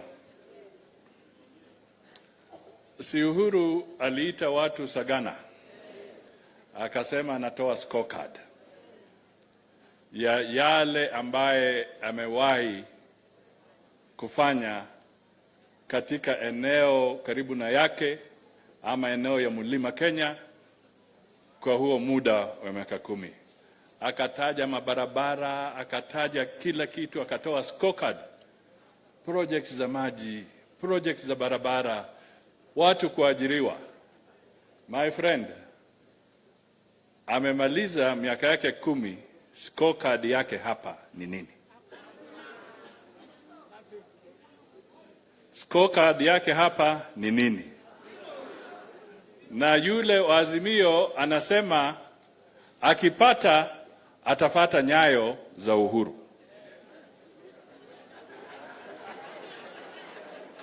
Tunaelewana? Kama scorecard yake upande huu ni 0 na yule ambaye anasukuma mbele anasema nitafata nyayo za Uhuru, kwa hivyo scorecard ya hapa itazidi kufanya nini? My friend, aliambia ya wala bandu ira ndio kwamba kwa muda wa miaka 10 amekuwa pale, amewahi kuajiri vijana karibu 58,000 kwa huo muda kwa mashirika mbalimbali kama ni ya polisi, kama ni ya nini. 58,000 alitoa scorecard yake huko Sagana. The young men and women amesema ameajiri. You people here, open your eyes. Mbe tayari? Mbe tayari? Kurange chief hustler. Yaze kukora kuhustle yeye hano. Haya, ndugu deputy president, karibu. Weka wimbo.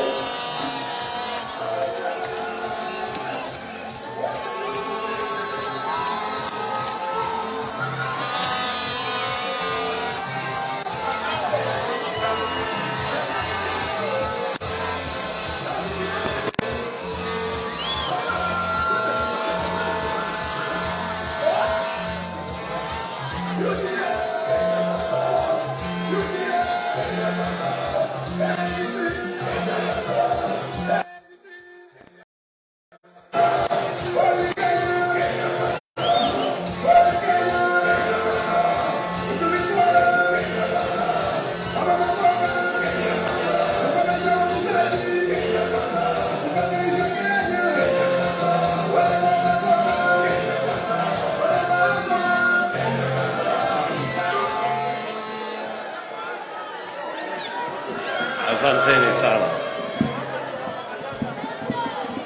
Asanteni sana.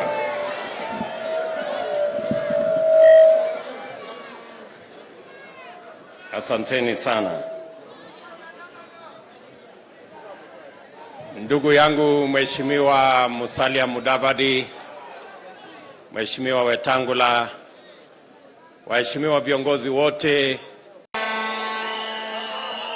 kwanza mimi nataka nichukue nafasi hii nimshukuru Mungu kwa kutupatia nafasi tufike hapa nyumbani Vihiga na tupate nafasi hii ya kuongea na kubadilishana mawazo na kupata faragha hii pamoja na viongozi na wananchi wa Vihiga County. Tunawashukuru sana kwa kutukaribisha hapa nyumbani. Asanteni. Thank you very much.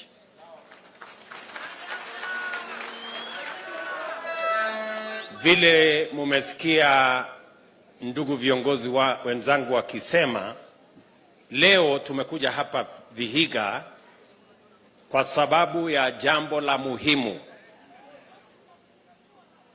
Hatuja kuja hapa mkutano wa kawaida.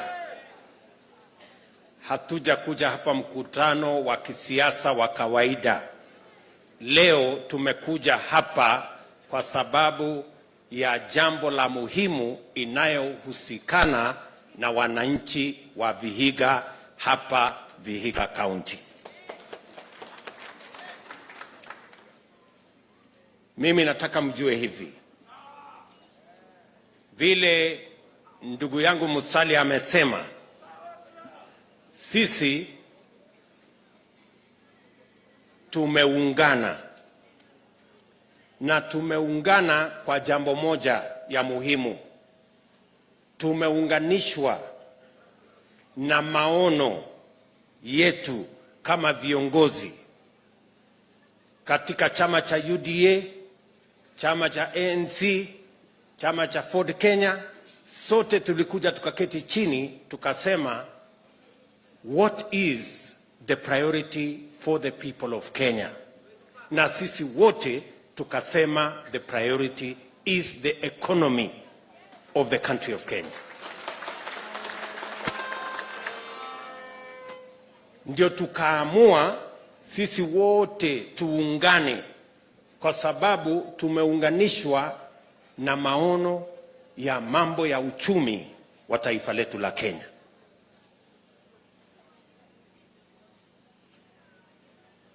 Wale wenzetu wengine wako na maono tofauti.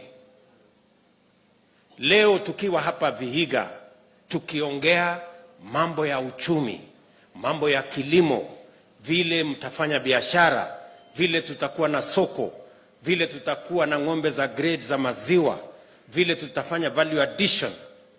Wale tunashindana na wao wameshinda pia mkutano wa kujaribu kugawana mamlaka.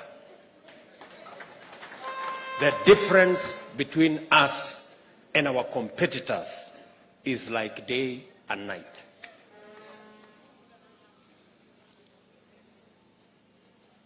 Mimi nataka niwaulize watu wa Vihiga kwa heshima. Leo tumekuja kuzungumzia mambo ya muhimu. Na mimi nataka wale ndugu zetu tutulize boli kidogo. Siku ya kuchagua hawa viongozi itafika. Leo tunataka kuongea mambo ya wananchi, sio mambo ya viongozi. Tunataka kuongea mambo ya wananchi. Tunataka kuongea mambo ya uchumi. Kwa sababu katika hii siasa, kiongozi akipata cheo, mwananchi anapata nini? Lazima tujiulize. Tunaelewana wananchi wa Vihiga? Pale utakapoenda kwa debe kupiga kura, lazima ujue unaenda kupiga kura kwa sababu gani. Siasa ni maslahi. Lazima uende pale upige kura ujue napiga hii kura ndio mambo yangu ya kilimo iende sawa, ndio niwe na bima ya afya ya NHIF, ndio niweze kupata mbegu na mbolea kwa bei nafuu, biashara yangu iendelee, niweze kupata pesa ya kupanua biashara yangu bila ya kusumbuliwa na Shylock na bila ya kulipa interest ya 12% in 10 days. Hiyo ndio sababu wewe utaamuka asubuhi uende upige kura, kwa sababu unapiga kura kwa maslahi yako mwenyewe. Mnanielewa watu wa Vihiga? Ndio tumekuja hapa kukubaliana na nyinyi. Tumewasikiza kwa makini. Leo sio siku yetu ya kwanza kuwasikiza watu wa Vihiga. Tulikuwa na mkutano hapa Kakamega. Tukawa na mkutano kule Naivasha yenye tulichagua viongozi kadhaa wenye walikuja wakatueleza mambo ya Vihiga, mambo ya Western Kenya ni hii na hii na hii. Leo tumesema mbali na yale tumesikia kule mbali, wacha tulete mkutano hapa Vihiga. Wenye Vihiga wenyewe watuambie kwa masikio yetu tuyasikie. Mimi nawashukuru sana. Tumeketi hapa karibu masaa matatu tukiwasikiza, kwa sababu maoni yenu katika kuendesha serikali inayokuja ni ya muhimu. Wengi hawajazoea kuchangia mawazo ya vile serikali itatengenezwa. Wengi ambao mumejua pale nyuma hawana haja na maoni ya wananchi. Wao wanakuja tibim, tialala, ria, kura inapigwa, mambo inakwisha. Lakini watu wa Vihiga, tunataka tukubaliane na nyinyi. Mumetueleza mambo kadhaa yenye pengine nitayaguzia. Wale wafanyabiashara wa chini, mumesema hapa munataka pale sokoni. Wamama wamesema ile table banking haina pesa ya kutosha. Wamesema ile interest inalipishwa pale ya 12% in 10 days. Hiyo riba iko juu sana. Na ni kweli. Ukifanya ile 12% in 10 days inafika almost 1000% per year. Kama kampuni kubwa inapata interest na 10% per year, mwananchi mdogo analipa 1000% per year. Kuna usawa pale kweli? Na ndio tumesema, nataka mnisikize vizuri wale kina mama mmeongea hapa. Tumesema katika serikali yetu inayokuja tunaweka bilioni 50 pesa ya serikali kwa biashara ya table banking ya watu wa soko. Na hiyo pesa itakuwa karibu shilingi milioni 200 katika kila constituency. Na katika kila constituency itakuwa karibu shilingi milioni 50 kwa kila ward. Nyinyi mnanielewa? Ili na nafasi ya kwanza mupate pesa ya kutosha ya kukopa. Mama pale amesema hiyo pesa ni kidogo sana, hata ukikopa haiwezi kukusaidia kufanya biashara ya maana. Na hiyo pesa tutaweka kila mwaka, bilioni 50 kila mwaka, mpaka tuwe na pesa ya kutosha kwa kila mwananchi pale chini aweze kupata pesa ya kuinua biashara yake. Na hiyo pesa ya serikali haitakuwa 12% in 10 days, itakuwa 3% in 1 year. Na hiyo 3% ama ni ile tu ya kuhakikisha kwamba kuna administration kama ile ya CDF. Nyinyi mnanielewa?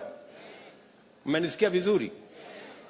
So tulikuwa tumepanga tayari, lakini we wanted to validate our plan with your views so that your views inform the plan we have.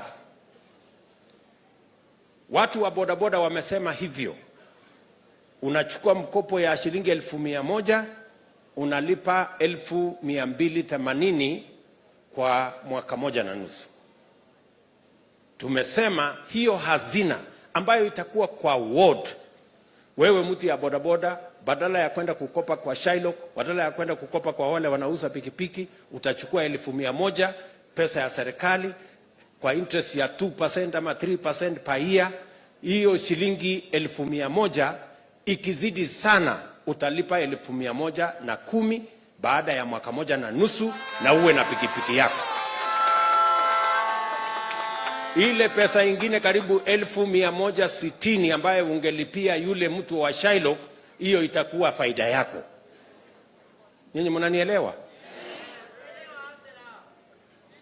Mumetueleza mambo ya kilimo na mmetuambia ya kwamba kwa mambo ya kilimo mnataka tuwasaidie na mbegu, mnataka tupunguze gharama ya mbolea, na mnataka pia kuwe na value addition katika ile mazao yenu ndio muweze kupata pesa zaidi. Mama moja hapa amesema saa zingine mboga inakuwa nyingi, tunataka preservation, vile ya kuipreserve ndio tuweze kutumia wakati wa kiangazi ama wakati ambayo chakula sio kingi zaidi.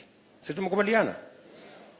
Mumetueleza ya kwamba tuko na shida ya gharama ya chakula ya mifugo, chakula ya kuku, chakula ya ng'ombe iko bei ghali, na ni bei ghali kwa sababu tunaagiza ile raw materials yote, soya, simsim, oil products kutoka Malawi, kutoka nchi zingine.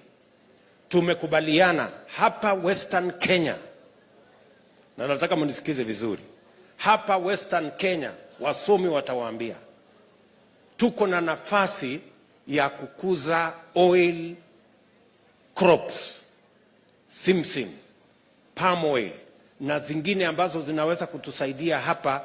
Kwanza muwe na pesa nyingi kwa sababu it's a high value crop, na namba ya pili tupate raw materials ambayo inaweza kutusaidia tupunguze gharama ya chakula ya ng'ombe na kuku by half, ndio tuweze kuwa na bei ya sawasawa na tuhakikisha kwamba tunaweza kuuza mazao yetu kama ni ya maziwa, kama ni ya kuku katika masoko ya humu nchini na masoko ya kitaifa. Tumekubaliana?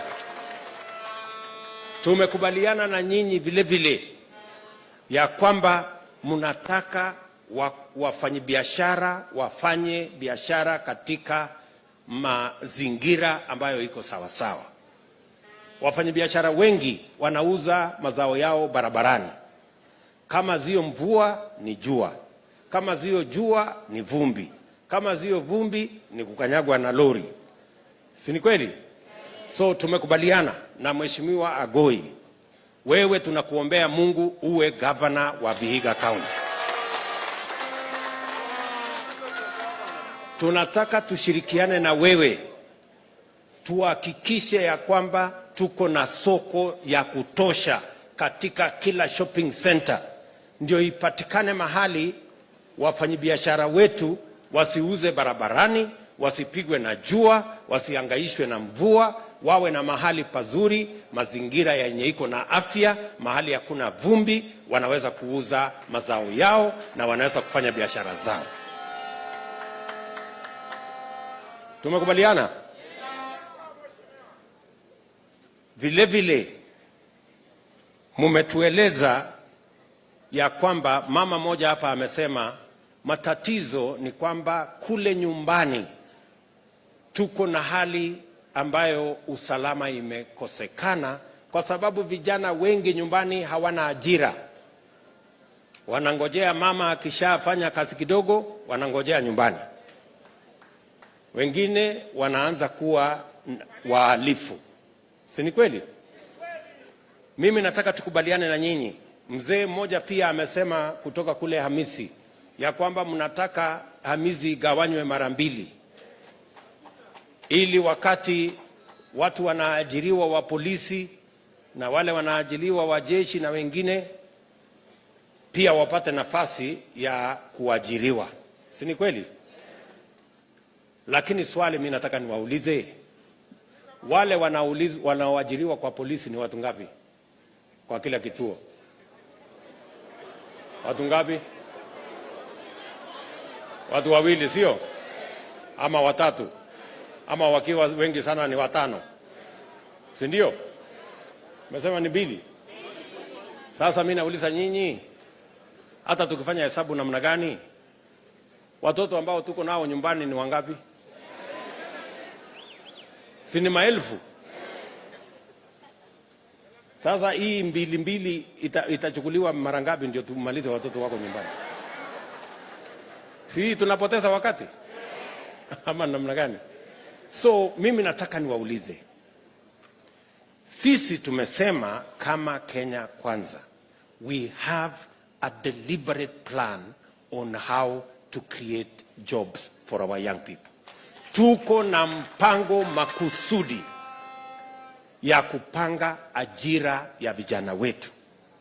Mumesikia tukisema hatua yetu ya kwanza, kwa sababu tunaelewa watoto ni wengi nyumbani na sio boma moja. Kila boma iko na mtoto amemaliza form 4, iko na mtoto amemaliza college, iko na mtoto amemaliza university, na wote wanahangaika. Ni kweli ama si kweli?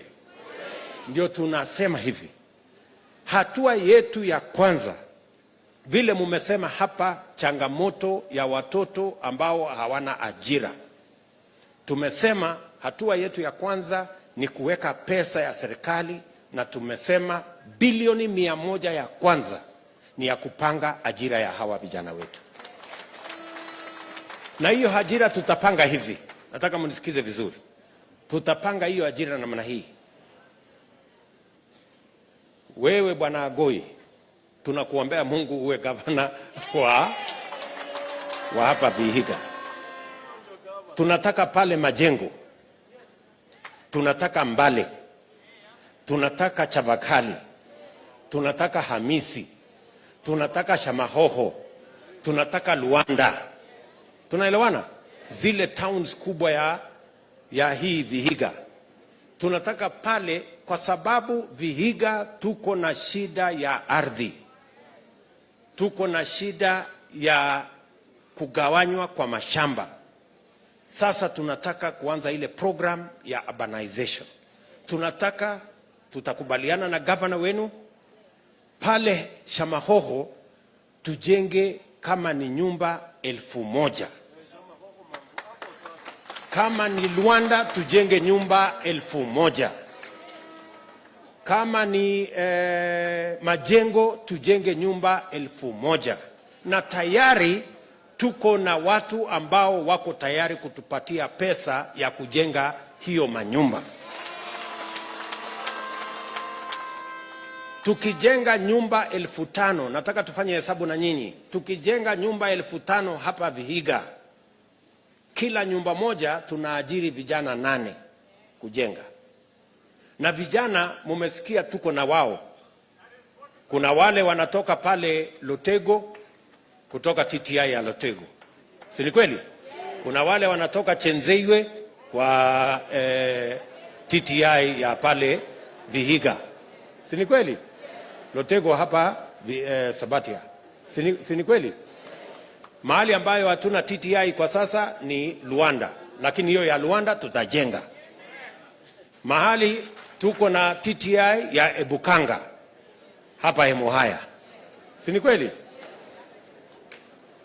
Hawa vijana ambao wanatoka kule, mumesikia yule alisema hapa, alikuwa anaitwa Eliud ama alikuwa anaitwa nani? Ule aliongea kwa mambo ya TTI. Eliakim alisema hawa vijana wengi wametoka kwa hizi colleges lakini hawana ajira. Sasa njia ya kupatia hawa vijana ajira, tukijenga nyumba 5000, 1000 pale Shamahoho, 1000 Majengo, 1000 Mbale, 1000 Chapakali, 1000 pale Luanda, tutakuwa na nyumba 5000, na kila nyumba inahitaji vijana 8. Hiyo ni vijana wangapi? Vijana 40,000 wa hapa Vihiga watakuwa kazini. Nyinyi mnanielewa? Nyinyi mnanielewa? Wale vijana iko kwa manyumba yetu si wataanza kupungua. Ni kama ile mbili tulikuwa tunasema hapa tutengeneze nini, alafu vijana wawili waajiriwe waende polisi. Nyinyi mnanielewa?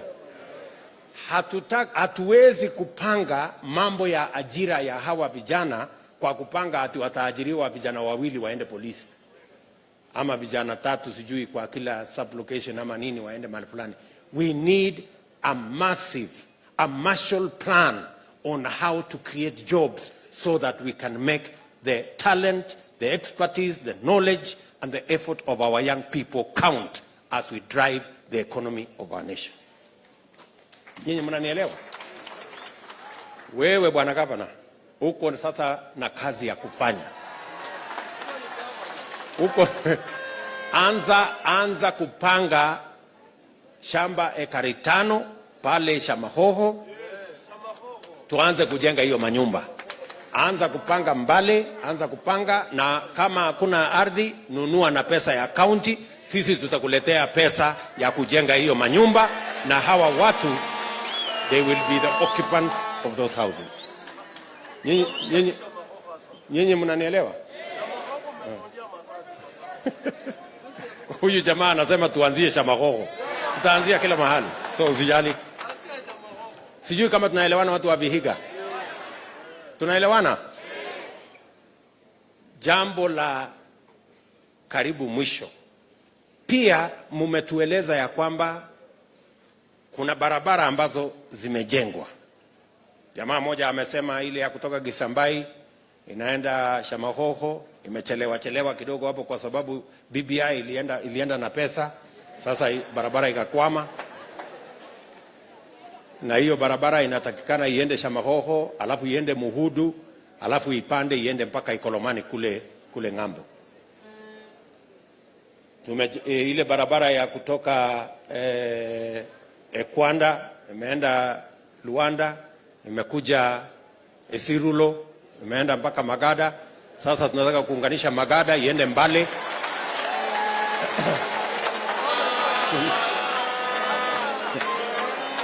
Ndio. Alafu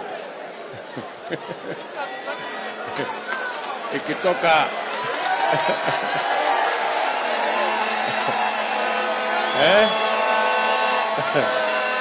so tunataka itoke Mbale iende Wemilabi, alafu iende tena irudi mpaka Luanda. Si namna hiyo. Alafu kuna barabara ya kutoka Mago kwenda Mululu, alafu ipitie kona ikuje mpaka Vokoli. Si ndio? Sasa tunataka tukubaliane na nyinyi watu wa Vihiga. Tunaelewana?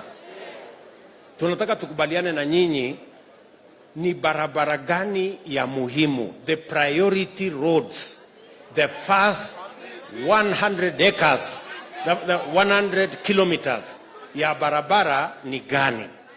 Na tunataka nyinyi mtuandikie, mtuambie these are our priority roads. Mambo ya maji, these are our priority dams. Mambo yale mengine yote.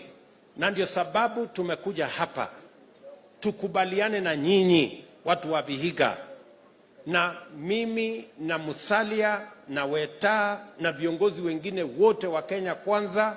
Tunataka tuwe na agreement, tuwe na mkataba, tuwe na chata ya watu wa hapa Vihiga, kwa sababu tunataka, we want you to hold us to account. Nyinyi mnanielewa?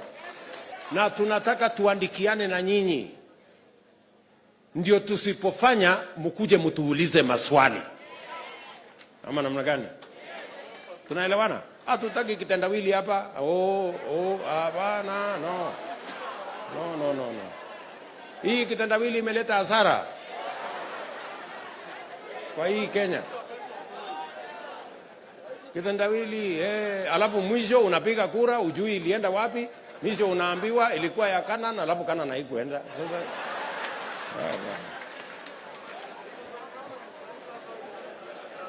sijui kama tunaelewana watu wa Vihiga.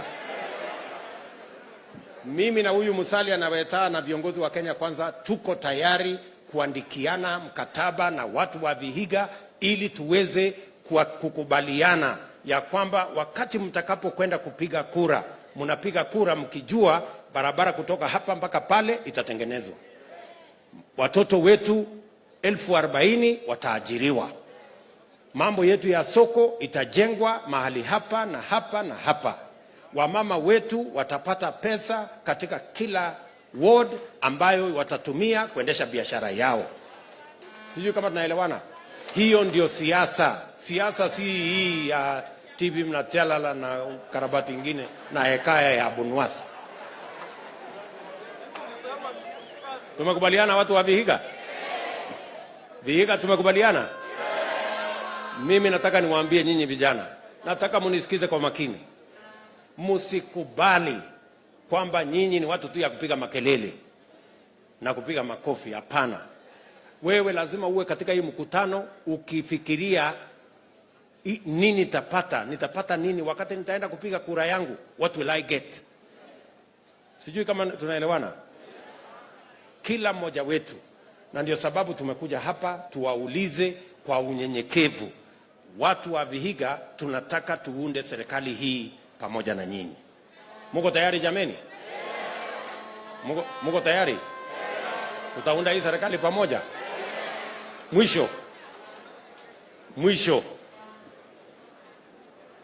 Wakati sisi wote na Musalia na Weta tumeketi chini, tumesema hii mwaka ndio tutamaliza siasa ya utapeli na siasa ya ukora na siasa ya uongo. Ndio tuweke Kenya mahali ambapo viongozi wanalazimika kutimiza ahadi zao na wanalazimika to keep their word. Nyinyi mnanielewa? Vihiga tunaelewana? Mimi nataka niwaambie watu wa Vihiga. In Musalia Mudavadi, you have a solid leader.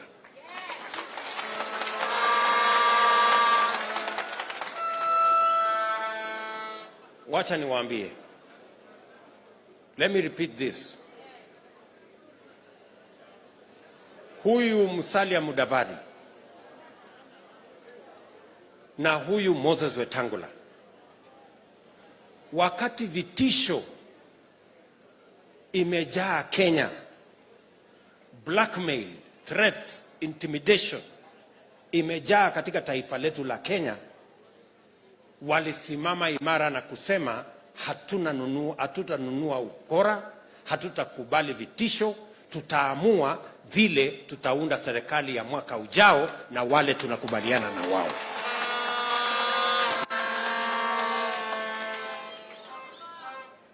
Na mimi nataka niwaambie watu wa Vihiga, kuna watu wengi wamechukulia Musalia Mudavadi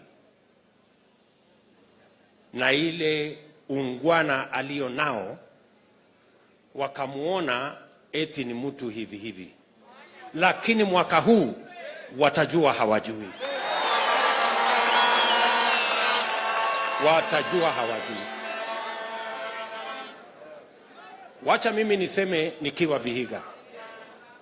Watu wa Vihiga mnanielewa? Wacha mimi niseme nikiwa Vihiga. Huyu ndugu yangu Musalia Mudavadi, mwana wa Hana, ile mnasoma,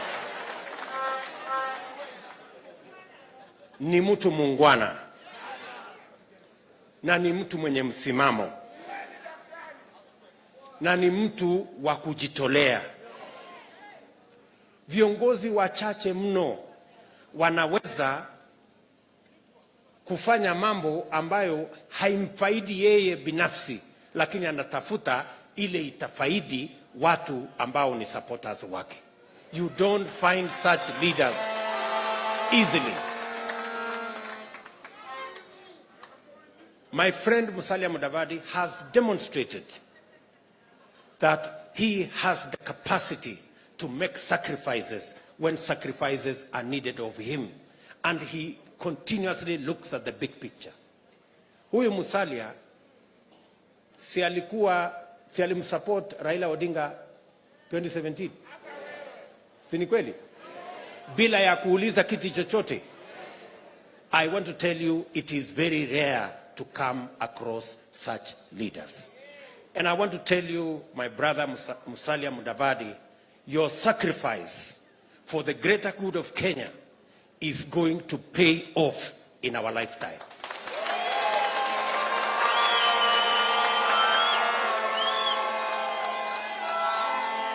Tunaelewana? Tunaelewana watu wa Vihiga? Huyu muungwana atapata malipo yake tukiwa hapa duniani hapa. Na mimi nataka niwaeleze watu wa Vihiga, tumeungana na ndugu yetu Musalia na ndugu yetu Wetangula kwa sababu tunataka kubadilisha taifa letu la Kenya.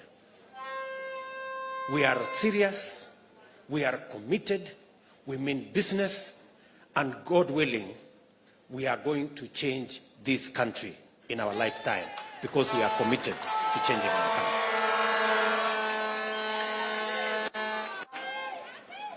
Tumekubaliana watu wa Vihiga? Mimi nawaomba kwa heshima kubwa watu wa Vihiga na watu wa Western, nawaomba kwa heshima kubwa ya kwamba mturuhusu tutembee pamoja na viongozi wenu Musalia Mudavadi, Moses Wetangula na hawa wengine wote, tutembee pamoja na wao. Na tunatembea sio kwa sababu za kibinafsi, tunatembea kwa sababu ya mambo yanayohusiana na taifa letu la Kenya. Watu wa Vihiga, mtakubali tutembee safari moja hii pamoja jameni? Vihiga mnakubali? Kulialala. Kuli pamoja. Hebu nione wala anasema tunakubaliana tutatembea pamoja.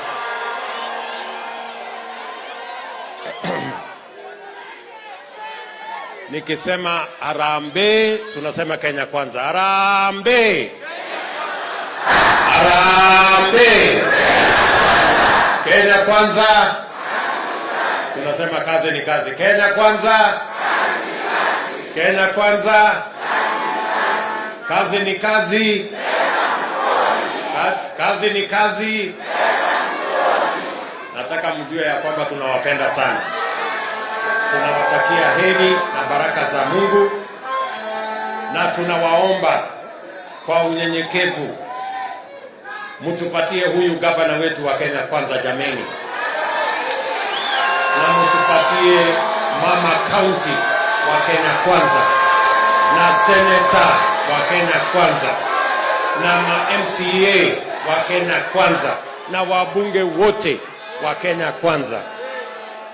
Unajua kuna majamaa wamewazoea, lakini si mwaka huu watajua hawajui? Mwaka huu watajua? Mwaka huu watajua? Watajua hawajui.